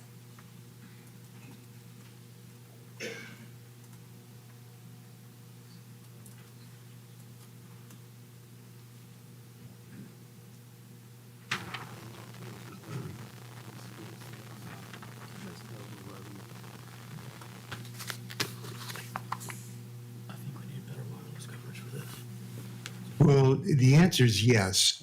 There are a few things that are important here. I'm not a lawyer, but I'm going to tell you what I've heard as having watched a lot of these things happen in the past. Yes, some places have tried to put in ordinances that really weren't well written. So if you're planning on getting ordinances, then I would suggest with a good lawyer. But the thing that you should also know, which is important, and that is, if you put in place an ordinance and a telecom takes you to court to sue you, the only thing they can get out of that lawsuit is approval of the original tower. They can't sue you for damages. And so if you hear a claim by a telecom lawyer, and I'm not saying they'll do this, but I've heard other lawyers from telecoms make similar threats. They say that, okay, if you don't approve our tower, we're going to sue you into oblivion. Well, they can't do that. They can sue you in court, and the only thing they can get out of it is approval of their tower. Does that answer your question? Yes, thank you very much. And I had a quick follow-up on the emergency services, if that's okay. So from my understanding, and this is probably, I don't know if Dr. Jorgensen or one of the carriers could possibly also answer this, is that when it comes to emergency services, that those calls can be prioritized over other traffic on the network. And I believe there is a program through AT&T and Verizon to allow for that, so that if capacity were an issue, that those calls would take precedence. Can anybody confirm that?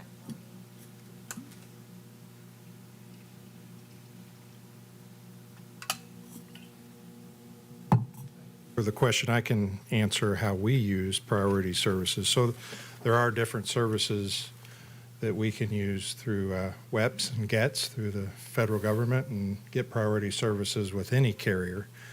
We do use FirstNet, who the gentleman represents, and they've sliced out, AT&T has sliced out part of their network, and a different network is coming on board. But when it first came out, it was part of the public network, but we had a slice of the pie where public safety can use that. And but we still run into some capacity issues, and not one carrier covers the whole county as far as coverage. Prioritization is there. We just have to look at the capacity for that particular. Prioritization with just about any carrier, the three big ones anyway. They may have something else to add to that, but.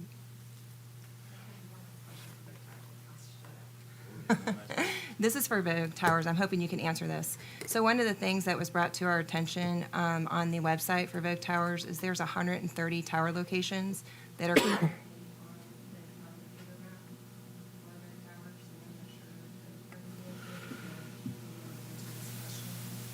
I'm wondering what the status of leased means on that map, because right now there's 130 locations, 124 are currently set up as leased.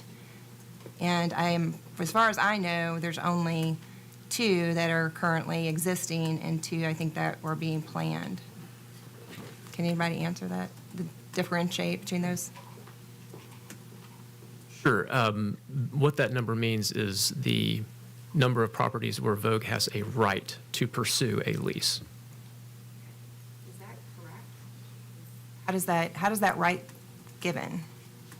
Through a number of ways, most of which usually are between agreements between Vogue and certain landowners who have agreed that under certain circumstances they will allow for a telecommunications facility on one of their usual mini properties.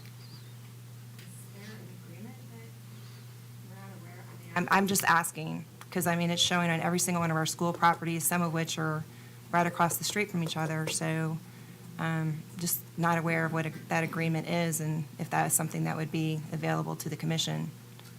Yes, I think in terms of explaining the documentation behind what you're talking about, I'm sure Vogue would be happy to submit documentation or an explanation if that would be helpful to you. Yeah, because my understanding is that the lease, if it's on county property, if it's on school board property, it has to go through the school board to agree to that lease, and if it's on county property, it would go through the commission to agree to that lease.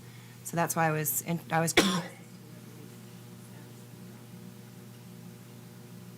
Sounds like then probably the best thing we could do is to submit something after the hearing to help address this question. Okay, thank you. Sanford. So as many know, I'm a lieutenant with the Arrington Volunteer Fire Department. So Trinity School falls within my fire district, and obviously the kids there are my utmost, or are of utmost importance to me, because I am one of the few that is responsible for making sure they're safe in an emergency situation as far as the fire side goes.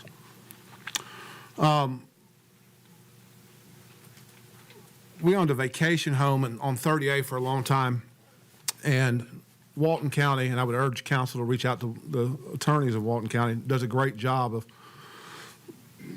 blocking cell phone towers, if you will, because we all know if you go down 30A, which most of Williamson County does, the cell service is not the best up and down 30A. It's because they do a great job of nobody wants a cell phone tower in their backyard. I get that, but there's not too many down there. My question, Mr. Davis, is for you. As I sit up here, I'm somewhat perplexed. And I'm going to speak for myself and my citizens in District 5. I perceived your comment to this body as a threat from Vogue Towers to bring suit to this county if we pass this ordinance. Is that what you intended, sir?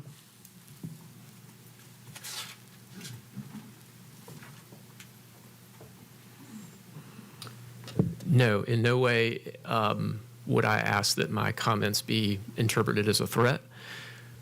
What my intent here is this evening is to try to educate the commission about the overarching federal law that preempts to some degree any municipality's ability to restrict a new telecommunications facility, especially on the basis of effects of radio frequency emissions. Thank you. Lisa Hayes. Go ahead, Lisa, and then we'll go to Jeff and Jennifer. Yeah, my question is for Mr. Davis as well. So you're quoting, hold on, let me make sure, because I typed it down. 1996 Telecom Act. Do we not have anything more recent than that? I mean, technology, as we know, has changed. So if you're quoting an act from 1996 and we're now in 2023, 5G is way different than what we had back then. And so I will say, and I will concur with Commissioner Sanford, that I did perceive your comment as a threat to potentially sue us. And, you know, what you'll learn is that we're pretty independent thinkers here in Williamson County, and we're going to do what's right for our constituents. So I'm just curious, I mean, is there not something more recent that you can quote? Because that's, I think in a court of law can certainly be challenged based on today's standards. Yeah. So I'm just curious what you have to say. Thank you for that. I appreciate that. You know, I certainly, as I mentioned before, this is not to be a threat veiled or express. Again, my intention is not to suggest anything like that. I want to get across to the commission that Congress in 1996 took it off the table, essentially, to regulate the placement of telecommunications facilities based on radio frequency emissions. And the Telecommunications Act of 1996 has been the law of the land since 1996. Now that's, 25 years and counting. And since that time, there have been multiple orders from the FCC that have interpreted that rule and explained more about what an effective prohibition means, explaining various aspects of this rule. In addition to that, courts throughout the country have issued hundreds and hundreds of decisions that interpret the Telecommunications Act and how it applies to decisions by municipalities to address the siting of cell towers. Does that answer your question? Okay. Graves? Thank you, Chairman. This is going to be for either Tony or Tim, whichever one of you all want to. Talked about, capacity and signal strength with the towers, and we've heard a lot about changing technology, and I would assume that applies to towers as well. And how much do y'all expect the ability of current towers to be able to upgrade the capacity that they currently hold? Because obviously, if things are new technologies coming out, new, computer chips, boards, whatever, you would think that the capacity of those towers would be able to be upgraded, which would then increase their signal strength, their frequency, whatever, without placing new towers. Is that something you expect or see in the near future with the way technology changes, as opposed to, or in addition to, the wanting to add new towers in locations? Limiting factor is really the amount of spectrum that's available, that's auctioned off and to the carriers, and that takes place every few years. The FCC will displace some incumbent users that are not utilizing spectrum and say, here, you can use this. For instance, we're now deploying what's called C-band, mostly for 5G, and that was something that we bought a few years ago. But, a number of years intervene. But yes, they will add spectrum as they find it available. It tends to get higher and higher in frequency. I think someone mentioned millimeter wave earlier, which is something that we have. It's very hard to use millimeter wave because you really can't use that on the full-size 100-foot towers because because of the beam width. It just doesn't travel very far. So there are limitations to that. But the other thing we can do to enhance capacity, of course, is they get better modulation schemes. We get more effective antennas. We can get more antenna elements in the same space. So we do that also. So yeah, we try to squeeze as much as we can out of the limit, so to speak. Mr. Mason. You. This question may be for Christy, maybe. So as the community grows, obviously we're going to get more and more residential properties. Hopefully we are slowing down with building schools. So we have somewhat of a set parameter of schools that we have in the county with some more being built versus residential, which if we close to double in population, that's a lot more residential residences. So my question is, has there been any type of study about the quote blackout zones if we do this resolution just for schools versus if we do it for schools and residents? Because obviously schools and residents, there are going to be more of these blackout zones.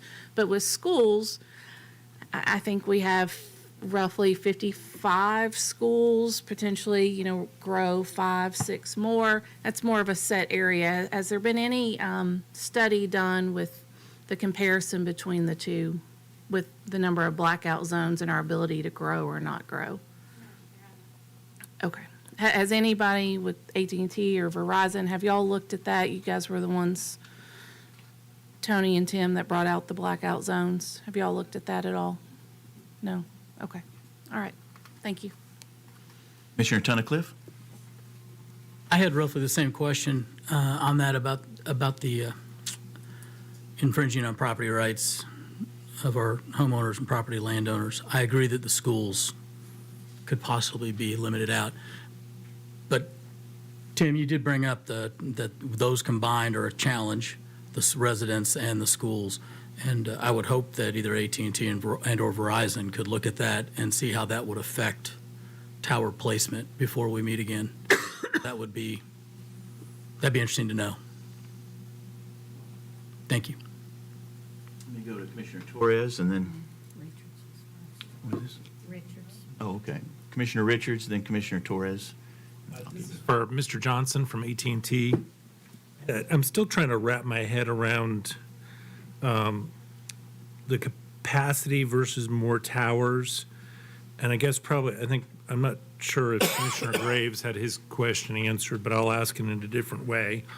Are all of our towers that you manage in the county offering full capacity right now, or can any of them be upgraded? So it just depends on the tower. We have some towers that would have all of our spectrum already deployed. An example, I would say probably the tower that's there next to the mall, next to the Harley shop. That's a busy tower. In fact, we even added extra antennas over the years and did what we call sector splitting. I think it's got 12 sectors, and instead of 3. So that's an egregious example of what we can do. But once you reach that limit, you're reaching the capacity limit and the physical limit. But there are plenty of towers in the county and out in the very rural areas that we have not used all the spectrum because we size it according to demand. Okay, so you can add more capacity to a tower by adding more antennas to that tower, correct? To a point, yes. To a point. Thank you very much. Commissioner Torres? Thank you, Mr. Chairman. This is for Christie, actually building on what Commissioner Tunnicliffe just asked. I'm thinking about property owners, and when we contemplated this, would there be a process for like an appeal? So I'm thinking like if I own a property and I decide that I want to have a tower lease on my property, but it's within that 1,500 feet of, say, I'm thinking more rural areas than the cities. Would there be a process to appeal that and get a variance?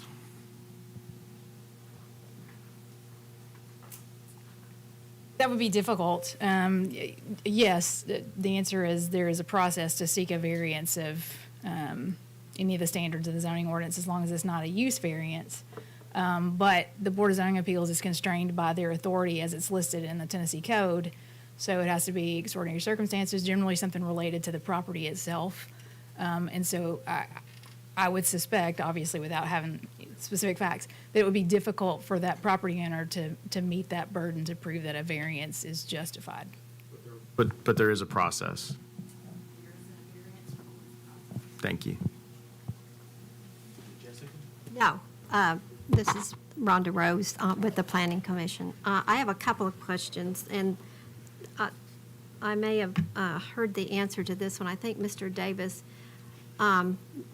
you might can answer this in regards to the 1996 law. Is there anything stated in federal law about distance when we're talking about our towers and distance from a school or a residential area? I don't believe there's anything expressly in the 1996 federal statute.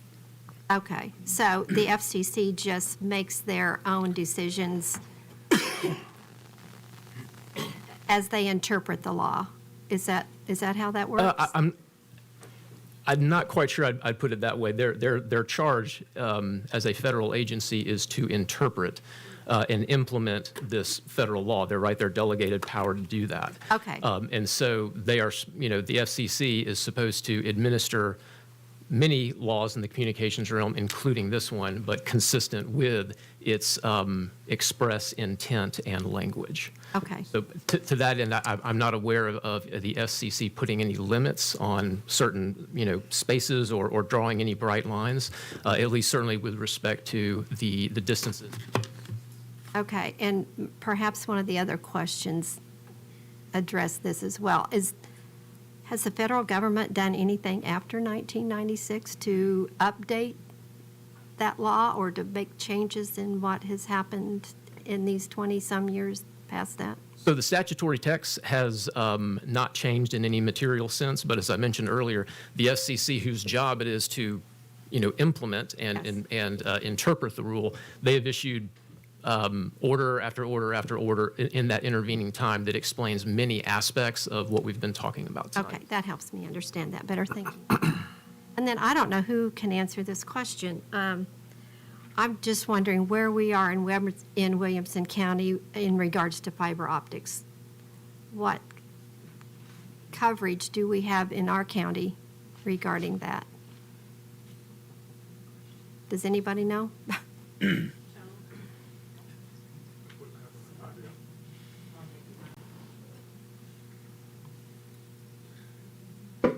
have to confess that I'm the wireless guy, not the wireline person, but we can get that information for you. The AT&T typically installs most of the fiber in this county, so. Right, well, I believe I have it out where I live, Yeah. but I'm outside of here. Back to my colleague who runs that operation, his office is here in Franklin, but he's not here tonight, so. Right, okay. Thank you. Questions? Commissioner Clifford? Hey, Christy, I was just wondering, as being on the Planning Commission and County Commission, is it possible for us to get maybe an example of what an amendment might look like for facilities where the occupants don't really have a choice of being there? So I think that's schools, as people have asked, but maybe there's other facilities in the county where the occupants don't really have a choice. Maybe it's a long-term care facility or something like that. Maybe just think about what buildings or facilities that might include. I think residences, folks have a choice at the end of the day, whether they want to be there or not, but there's some places folks just don't. And I think kids really don't have a choice. Law says they got to go to school. They're zoned for a certain school. They're going to be there for the most part. So I'd be curious to see if there's some amendment. And I think there's a couple questions pointing at this, what that would look like as far as those types of facilities without the idea of residences being involved.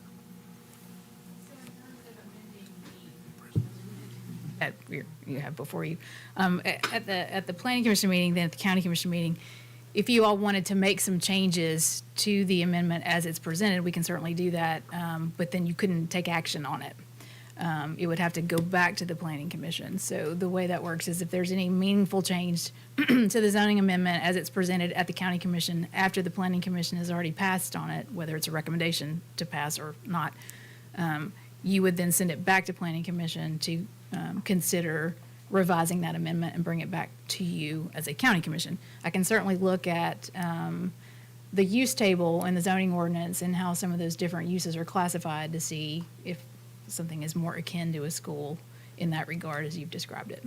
That's kind of what I'm thinking, something pretty solid so that if the Planning Commission considers it, it's been vetted by legal and on good grounds before it tries to come up to the County Commission, because if they don't think it's solid, then they're going to send it back, and this is going to go on for months back and forth. Thank you. Sturgeon, who's already asked a question, are there other commissioners who have not asked a question yet that have a question to ask? Sturgeon. Yeah, this would be a question for, I think his name's Mr. Davis.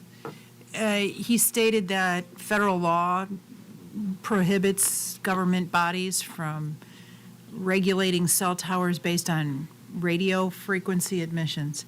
But there's other reasons for us to regulate it. I mean, they affect property values. We could say we're doing this trying to protect our residents' property values, and also they're not the nicest thing to look at either. So we could say we're doing it for aesthetic reasons.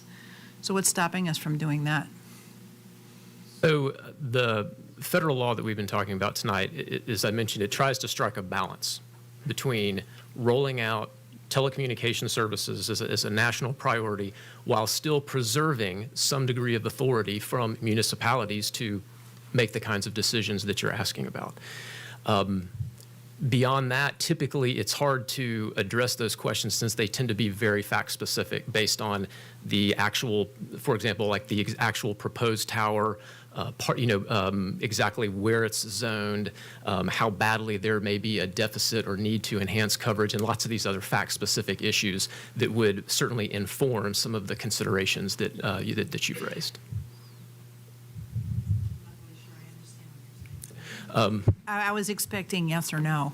Okay, well, no, I'd like to provide a more specific answer. Then could you perhaps rephrase the Yeah, question? you said we're not allowed to regulate based on cell radiation emissions. And I'm saying, well, if they assume that's our intent, what if our intent is actually just to protect our residents from property value loss? Yes, so if the commission wants to regulate cell towers based on considerations other than radio frequency emissions, then they have then this commission certainly has the capacity to do that, so long as it does not otherwise violate the federal law that kind of cabins off the extent to which local municipalities can make those regulations.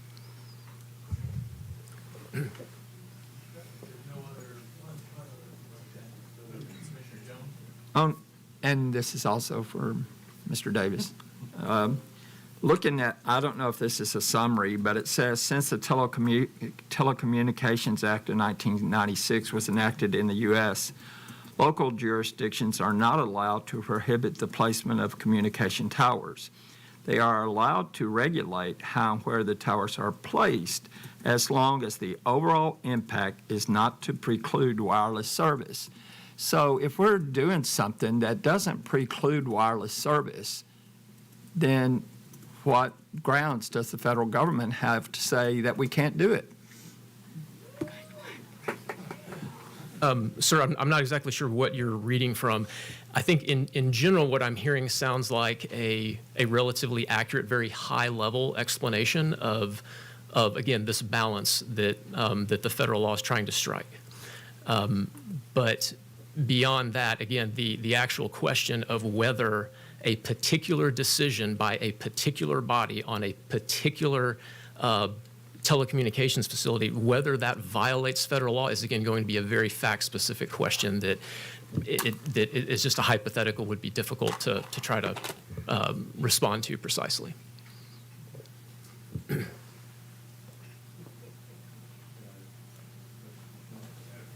Make this brief. If I could get the Waterford group, gentlemen, I'm sorry, I forgot, I didn't write your name down, but just a quick question about the Trinity facility in particular. Did you said you did predictive modeling, but did you do a study? Is the tower operational now? Not operational. Okay, so you can't go out there today and do a real study based on the I will tell you that question's been asked to me before, and when we go out and we do on-site studies, they generally show less RF emissions, because when we do the predictive modeling, we do it at 100% duty cycle at full power. Those facilities don't usually, they never run at 100% duty cycle.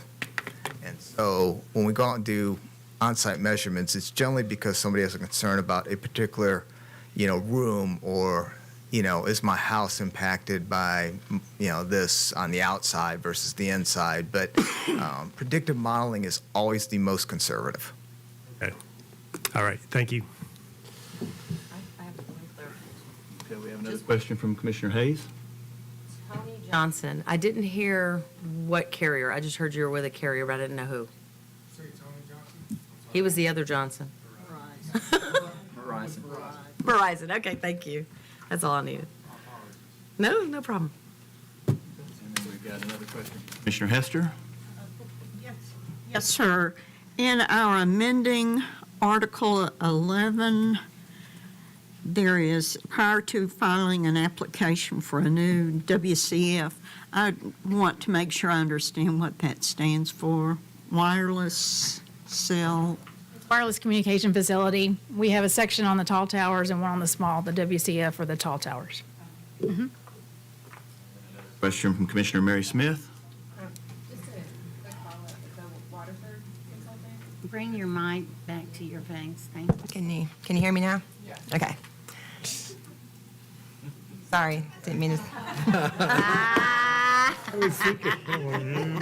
That was good. Wow, not even intended. It's good. So with regards to the study, is that something that you can actually provide to us? Certainly, we've provided it to anybody that has asked. Okay, because I know you said that tower is not operational now, and I think that's one of the things that the parents I talked to are concerned about is making sure that we had a way, once it does go operational, that we can have an independent study done, and this might be something we need to discuss, internally within the commission, but I do think that we do want to make sure, I know you're paid by Vogue Towers to do this predictive modeling, we just kind of want to make sure there's some checks and balances there. I'd be happy to provide you with the 28 other companies in the United States that do this same work, and I will tell you that almost all of us use the same predictive modeling tool, and you won't get different results if they're all using the same modeling tool with the same inputs.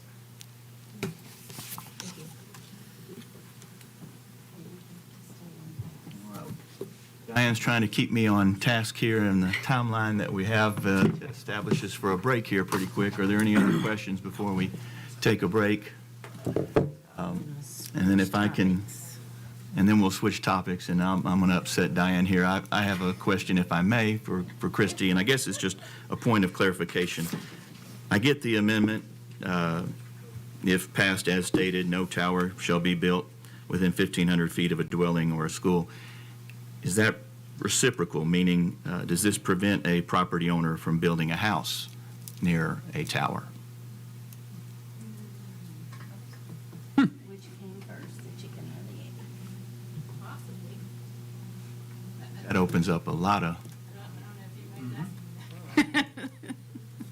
obviously that would devalue property considerably and prevent people who might have plans to build either an in-law suite or a whole subdivision from being able to do so. But you don't have an answer at this time? Okay, thank you. And if there are no other questions, let's take a 10-minute break, and then we will come back to discuss the other item on our agenda, the revised recommended growth plan. We'll take 10 minutes. Let's be back at 7:36. We needed a little lightning.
Okay. We'll go ahead and reconvene. The next item on the agenda is the revised recommended growth plan, and the first up to speak to it is Mr. Mike Madison. Okay, thank you. Good evening, everybody. So I'm going to just give you some context on this, and then Christy will talk about procedures. So we've tried to update you all pretty regularly about the growth plan update, and so most of what I have to say won't be new to you, but just wanted to provide a little bit of color for this. Okay, Sean. So as you know, the growth plan is the plan that established the urban growth boundaries in the case of the municipalities. And then in the case of the unincorporated county, it established land growth areas and rural areas. The growth plan was mandated by the state of Tennessee and was, our current version of the growth plan was adopted in 2001. And hasn't been changed since that time. So we've got the same urban growth boundaries that we've had since 2001. The image on the screen is the actual growth plan that was adopted in 2001. So even though there's been significant growth in the county and a lot of changes have been made, the growth boundaries and the planned growth areas have not been updated. So you'll recall that the county's land use strategy is really to preserve rural character in the outlying areas and focus the majority of growth in the cities and in the growth boundaries that surround the cities. And the comp plan made a specific recommendation that the county engage in collaborative growth planning with the municipalities. And so that's what we did, where each of the jurisdictions took a look at where growth should occur based upon population projections, available land, the delivery of infrastructure, and so forth. So that was an informal process, and the result of that was that each of the jurisdictions wanted to make at least some changes to the boundaries that they had proposed. And so after that informal process, there was a collective decision made to pursue an amendment to the official growth plan. Okay, so in terms of the formal process, that started about 6 months ago with the establishment of a coordinating committee. That is a group that we've talked to you before about. The coordinating committee is represented by each of the jurisdictions and also includes other stakeholder groups. So once that was done, each of the 7 jurisdictions held 2 public hearings regarding what they were proposing based on that informal process. Following those public hearings, the jurisdictions made presentations to that coordinating committee in terms of where they anticipated the growth taking place. Based on that, the coordinating committee prepared a draft plan that they held 2 public hearings about. Following that, there was some refinement that took place and a number of coordinating committee meetings, sometimes difficult meetings, ultimately resulting in November, the coordinating committee arriving at a recommended plan that they sent out to the different jurisdictions. And you all are, as county commission members, are expected to take some action on the growth plan at your February meeting because that plan has been transmitted to each of the jurisdictions at this point. Okay, so real quickly, this is the current growth plan map. You can see that each of the municipalities and the county are represented in different colors. I've gone through this before. I won't belabor the point, but you've seen this current plan. The plan, by the way, that is recommended to you consists of the change map as well as some goals and strategies. So first will be the proposed growth plan, which has changed, sometimes kind of subtly, sometimes a little bit more significantly. I won't go through these really. Sean, if you wouldn't mind toggling back and forth between the 2 plans real quick so they can just sort of get a sense of what the changes have been.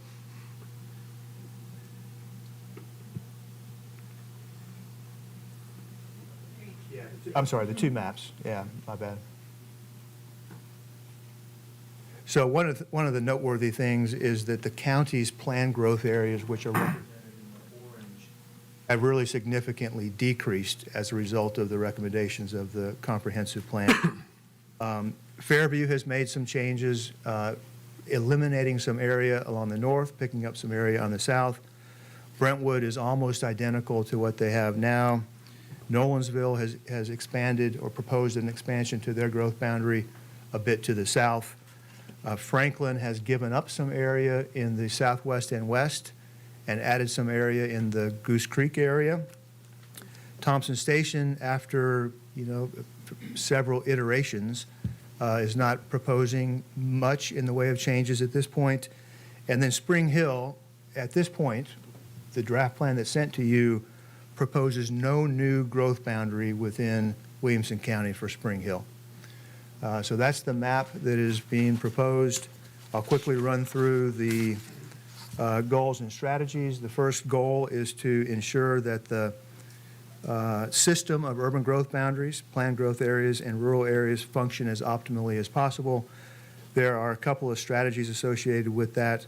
The first is that the county and each municipality will work together to create and implement interim policies related to development within the growth boundaries, things like how the property should be zoned, whether alternative wastewater systems should be used within those areas, and also the use of interlocal agreements to address certain either challenges or opportunities. Okay, Sean, yeah, thank you. Another strategy is the notion that municipalities will not annex outside the growth boundaries. We spent all this time developing the boundaries, and they should be respected by the municipalities.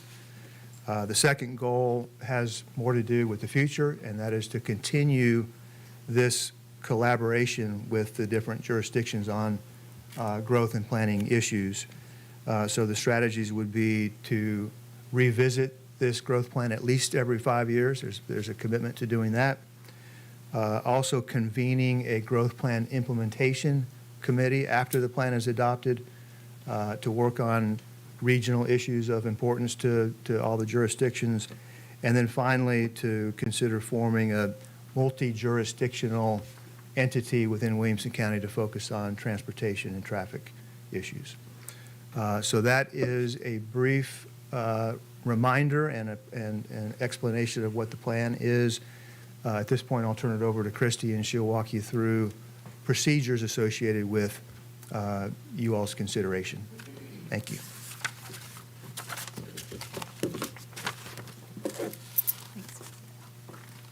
And then after I'm done, we'll have a Q&A and just questions for Mike. Okay, so procedurally, here's where we are. The coordinating committee, after it first convened, had 6 months to come up with a proposed plan. We met that 6-month deadline. That's statutory. Once the coordinating committee proposes a plan, then the legislative bodies of all of the cities and the county, y'all, county commission, have 120 days to either ratify that plan as presented or reject it. And if you reject it, you have to say why. The 120 days is up March 20th. That's why you all will have resolutions in February. So what you will receive in your packet for the February County Commission meeting is, and we're being real efficient about this, we have one resolution to ratify and one to reject. So that way we don't have to come back in March. Because the first time I did this, we would come and you reject it, and we can come back next month and say why. So we're just going to cut to the chase and just give you both options. So what you're going to receive is one resolution to ratify. Attached to that will be a copy of the growth plan. Obviously, all of this is on the website. You can take a look at it so that it's easier to read the maps. I know it's that big one that Mike just showed you. There's an individual version of the UGBs for each city. It's in the plan. The other thing that you're doing that is attached to your resolution is the draft interlocal agreement. You all should be familiar with the terms because I sent you a memorandum that outlined it for you a number of months ago. But you will have the actual interlocal agreement. So when you pass this resolution, you are either approving the proposed growth plan and the interlocal agreement because one works with the other, or you're rejecting the proposed growth plan and the interlocal agreement. If you reject it, you are sending it back to the coordinating committee with reasons why, so the coordinating committee can reconsider what they've done. Now, every municipality in the county is doing the exact same thing. They are considering a resolution to either ratify or reject, and we're all going in February so that we can keep things moving along. I believe that Brentwood's going the same night as us, and Thompson Station's the next night. I think Nelsonville may be the week before, and Franklin and Spring Hill may be a week or two after us, but it's all happening in February.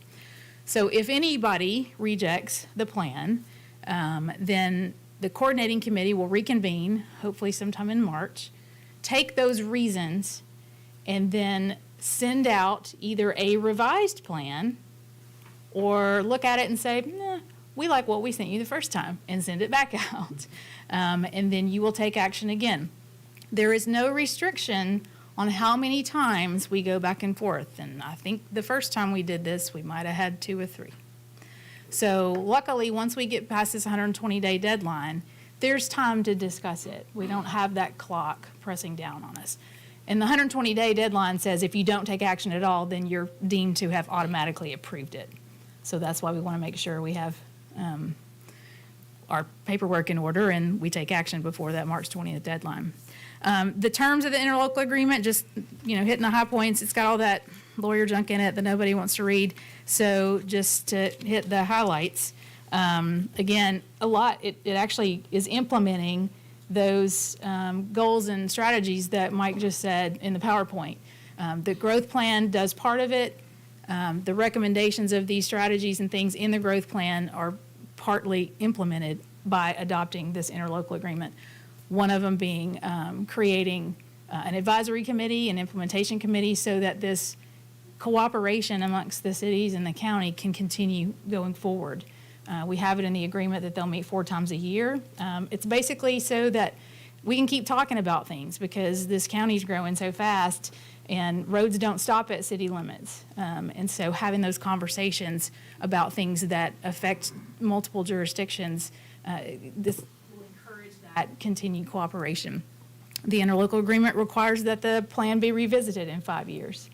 There's nothing in state law that says that. So that's a goal. We don't want it to sit on the shelf for 20 plus years. We're moving too fast around here. Although, if for some reason something comes up and a city wants to revisit their UGB or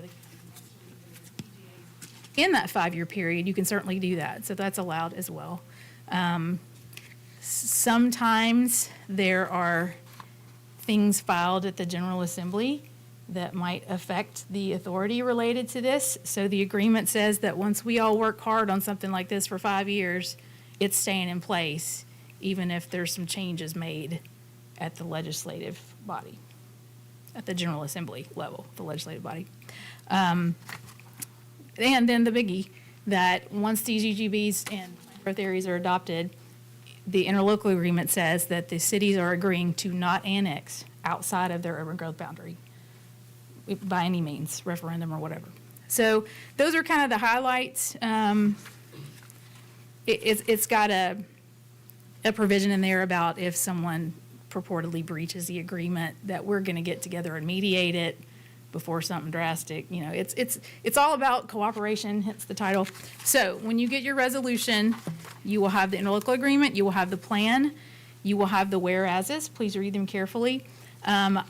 Based on some conversations I've had with some county commissioners, I have put some reasons for rejecting the plan. I'm not just saying while they're in there. That doesn't preclude you from, on the floor, amending it if there are some additional reasons that you would like to include, should you choose to reject the plan rather than ratify it. So, and again, we'll take that information, we'll take the minutes, it'll be transmitted back to the coordinating committee if it's rejected. If it's ratified, if everyone ratifies, then the next step is, this is the plan. We send it to the Local Government Planning Advisory Committee, which is a state agency. They approve it. If every jurisdiction all agrees that this is our plan, they do not have the authority to reject it. They approve it, it's our growth plan. I don't like going negative, but I'm going to tell you what happens. If for some reason the coordinating committee revises it, sends it back, and one of the jurisdictions rejects it again, Again, there's the opportunity to have that back and forth, but at some point in that process, either the county or any municipality can declare what's called an impasse. That is a last resort, in my opinion, because what happens is the Secretary of State creates an administrative law judge panel to mediate. So now we're at the state level mediating our own plan. And then that plan is sent out. And if that's rejected by anybody, then a new panel of administrative law judges is impaneled, and they just decide it for us. And then it goes to the Local Government Planning Advisory Committee, and they can tweak it too if they don't think it quite meets the statute. So again, that's very last resort. All of the entities are required to pay for the cost of that process equally. I'm hoping that we don't get that far.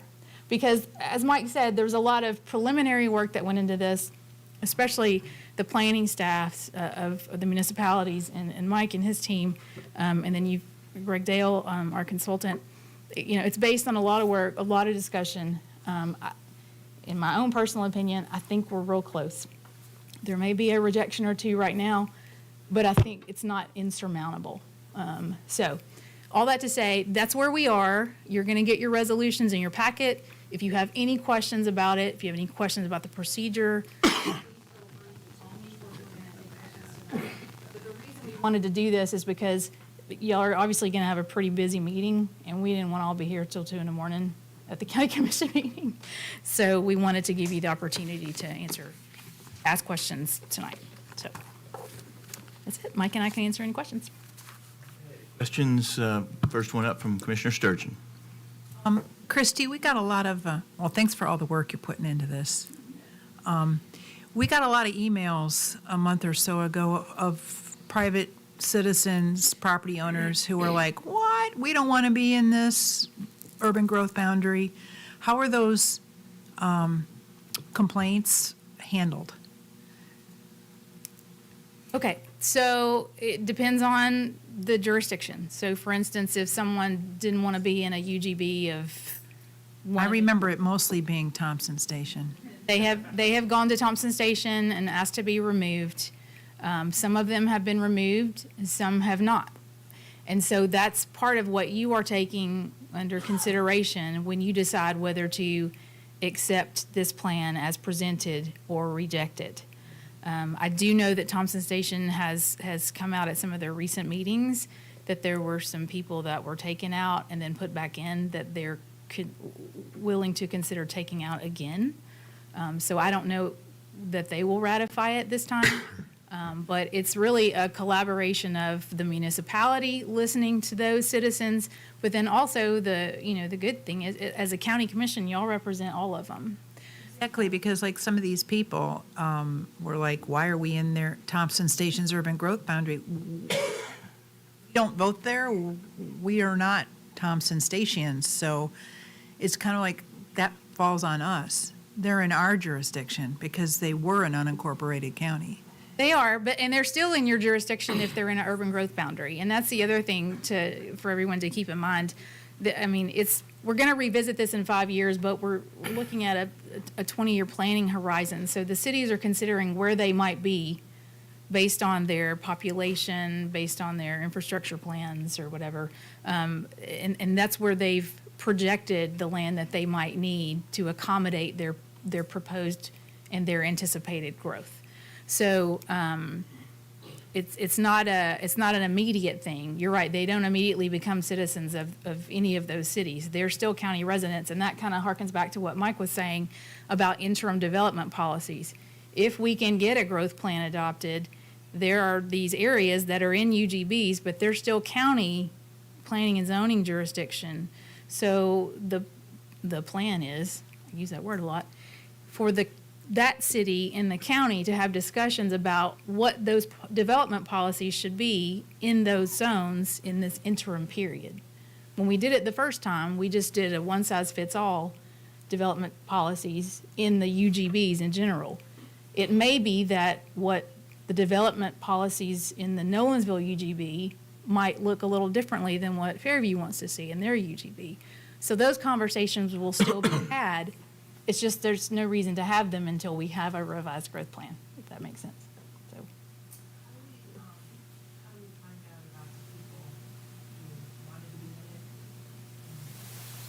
Didn't want to be in it, and then we're out, and then we're put back in? How do we find out where that lies for You're these happy to people? share. I was going to say the county commissioners from that area have it, and then there's all of that information that was submitted to the coordinating committee is on the county website and a special growth plan area thing. So those That district are well aware. they are well versed in.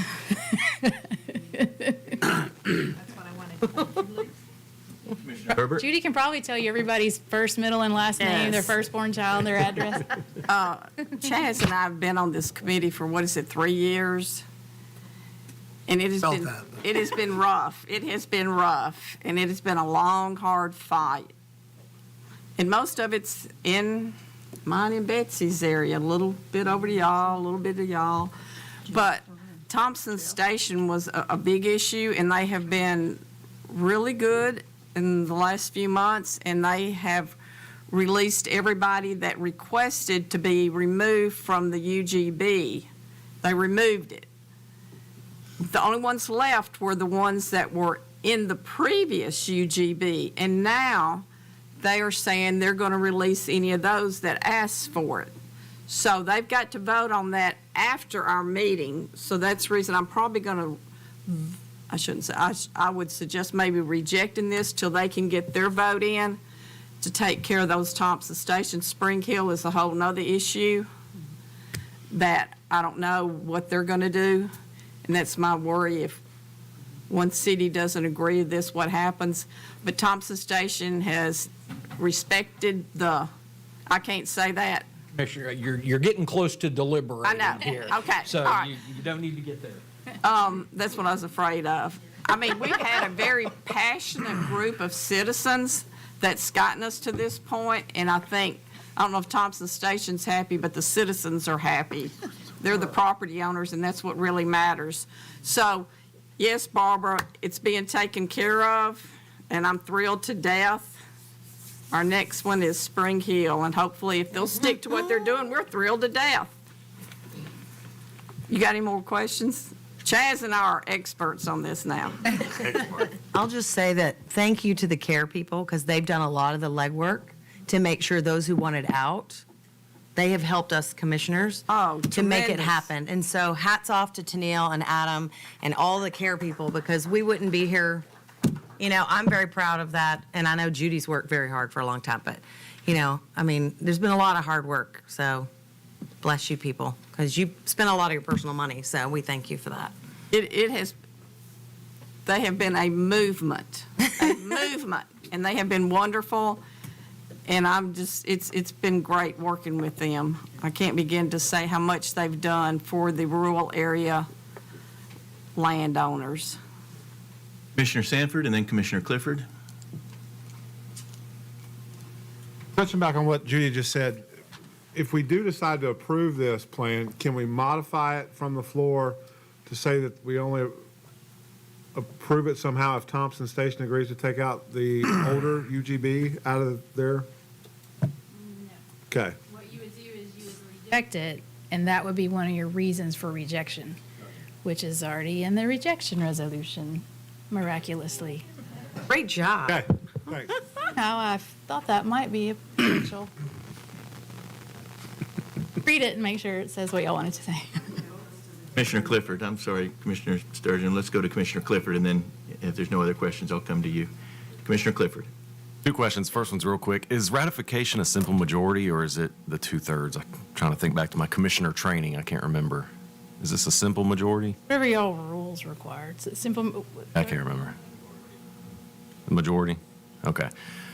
Second one, what is the just quick overview of annexation and the property owners? I'm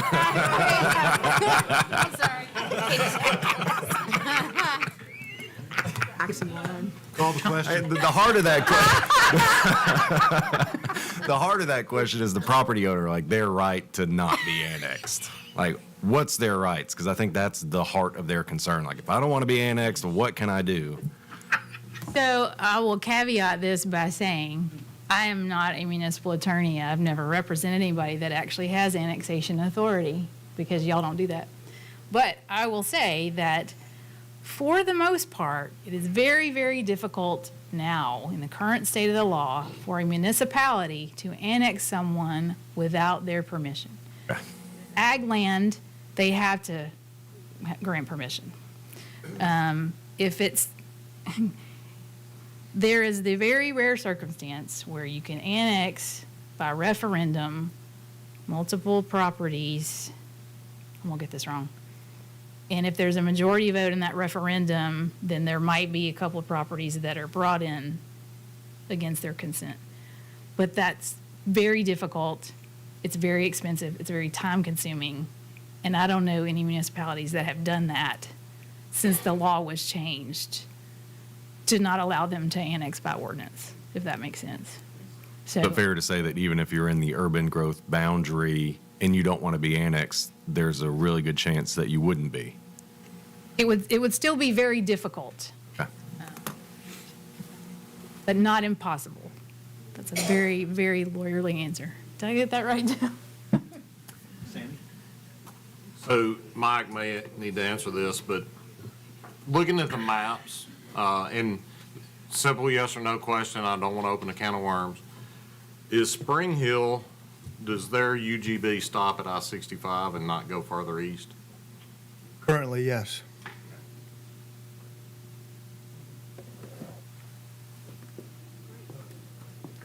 Commissioner Lawrence. Mike, if you want to, before you sit down, I may have a question. I want to have a comment first, but, and this came from a constituent, Janet Curtis. I'll embarrass her if she's here tonight. And she put together a very important point that I think we all need to consider when we're dealing with the UGBs. And this is a good example from my own district, because we've been going back and forth with Franklin, and the mayor and I and some Franklin aldermen have been going back and forth over Clovercroft Road for years. Commissioner, I'm gonna jump in again. You're getting close to deliberating on the merits of the resolution. That you should save that for the county commission meeting. If you've got questions for information as to the plan or the interlocal, that's appropriate, but talking about concerns you have with the resolutions themselves are deliberation. So I guess my question is, going forward in this process, you mentioned transportation. The problem right now is the municipalities can annex and approve subdivisions, which puts a lot of pressure on county roads that are surrounding those properties a lot of times, and they don't always view that as their problem. And so, and we don't have the funds to improve those roads. And so the traffic safety, the information that Janet provided just shows that there's been a lot of accidents on Clovercroft Road. It changes jurisdictions 5 times between Highway 96 and Wilson Pike. So how can we address that going forward? Well, generally speaking, when there's an annexation, we ask the municipality to not just annex the land, but to annex the road itself. Most of the time, that's what they do these days. They haven't always done that. The majority of the time, that's what takes place. Well, but they don't, in this case, they don't want to take the road. We've actually offered them the road, and they don't want it. So, because they know. I haven't seen the particular. Well, okay, but I'm just saying that this is not probably an isolated incident. I mean, if they put in a 500-unit subdivision that's a mile away from our jurisdiction, it's still putting a lot of pressure on our infrastructure that we have to maintain. Yeah, and I'll say this too, Commissioner Lawrence. One of the reasons that we want there to be an ongoing implementation committee is to work on issues just like this.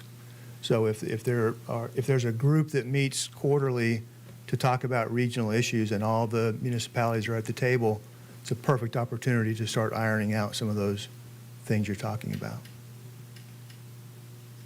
Jones. Commissioner Jones, then Commissioner Graves. I guess that's a follow-up question. I had a former county commissioner reach out to me about an area in Fairview that is in the UGB, but there's no city property anywhere close by.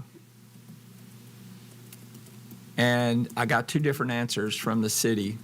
One said it could not be annexed unless there was a road touching that property that belonged to the city, annexed into the road. And then another person said under current state law, they could annex that property without annexing the road going to that property. Which is right?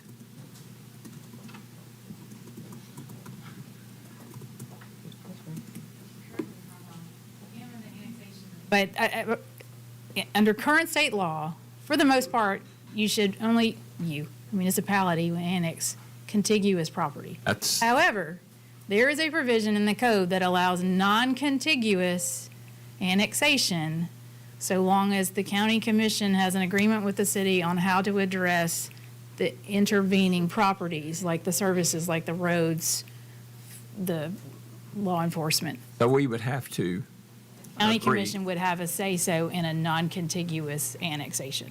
Right. And as to the provision of services, not necessarily to the annexation. So if the county is satisfied that the municipality is going to provide the necessary services under statute, a non-contiguous property could be annexed. We've not seen that in Williamson County. Commissioner Graves? This question is either for Christie or Jeff. As we're going through this with the potential of rejection and going back and forth, there's also legislation currently before the state in House Bill 28 that would do away with urban growth boundaries. What is, I guess, can you speak to that a little bit, just how that would impact this and the likelihood if it got passed before we implemented this, what that would do?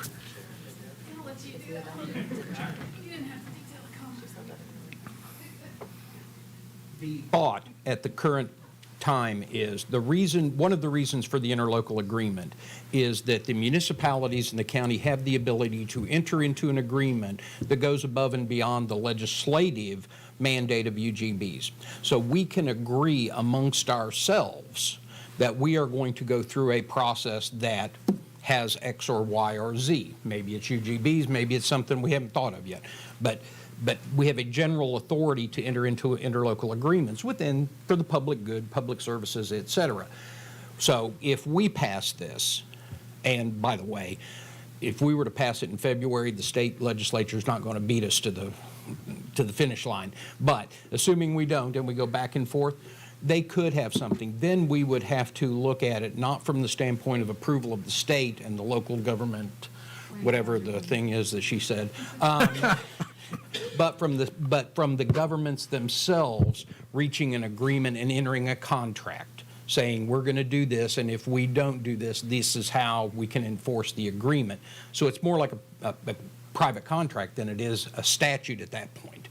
That's why it's designed the way we've put it together.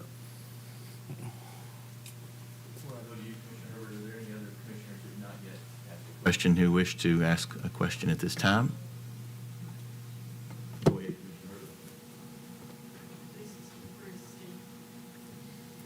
Right now, I know we're right in the middle of these negotiations, but we're still having a couple of the cities, it's always in my area, that are doing the election process of bringing that these land is not in the urban growth boundary, but they're doing the election way to get them in. Will that continue on until we get this interlocal agreement? Yes, I mean, they can continue to annex by referendum or at the request of the property owner, unless and until we adopt an interlocal agreement that says they can only annex in their UGB. So. Esther. Thank you, Mr. Chairman. I don't know if I'm trying to make policy here or not, but we've got state roads, we've got US 31, US 431 that are involved in heavy traffic.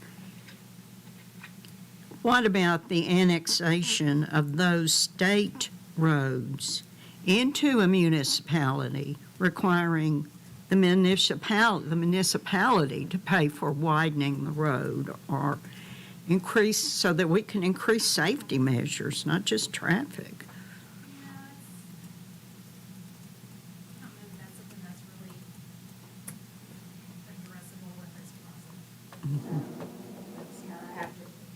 That comes into discussions with municipalities about what happens in those interim policies after we actually have these lines on a map and have a plan.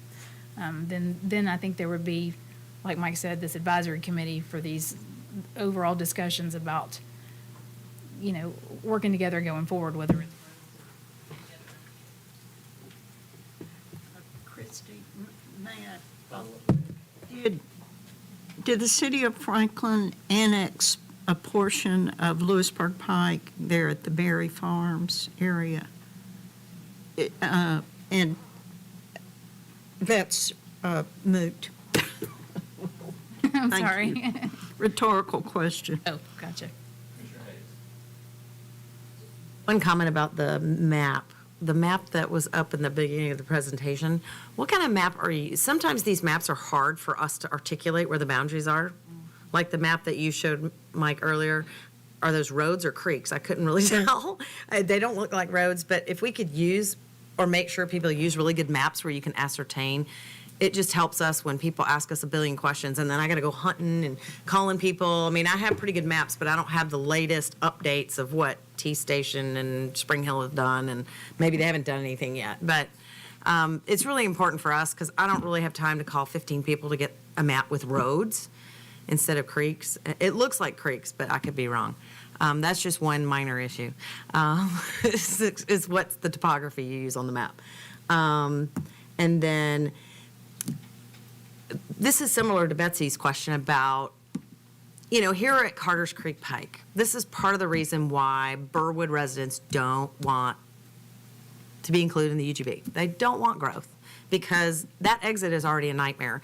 So what plan do we have, or do we have a plan? Can we have a plan with the city and the state? Because I'm understanding the state owns that exit. And for us to get any expansion of that exit to manage traffic better, the state's going to have to do it. So how do we work with that?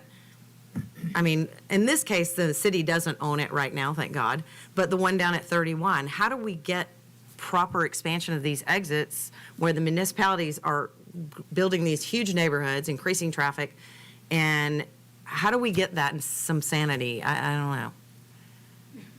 And I felt like I'm talked in circles. Well, no, it's just we're getting a little far afield from the UGB process. But to me, that's part of the planning of growing, is that we've got to also get the state to come on board with, I mean, you can keep growing, but if you don't expand these exits like Lewisburg Pike, which is a nightmare. Well, and I guess what I'll say is, if we can pass the growth plan in the interlocal agreement, whether it's this iteration or a future one, and we have this advisory group, if you have all municipalities and the county speaking with one voice to the state saying, we want ABC, that's going to be a lot more powerful than just the county or a city going to TDOT or the state. I've tried that before with our exits along 840 on my side and of 65, and people were like, why would we say anything? And I'm like, well, there's strength in numbers. But I'm glad to hear that because that's a committee I'm very interested in for my constituents. Thank you. Other questions? I see none. Okay, well then, just as a reminder, we'll have our next commissioner meeting on February 12th, where we'll be debating and voting on both these items as well as many others. And with that, I'll entertain a motion to adjourn. We are adjourned.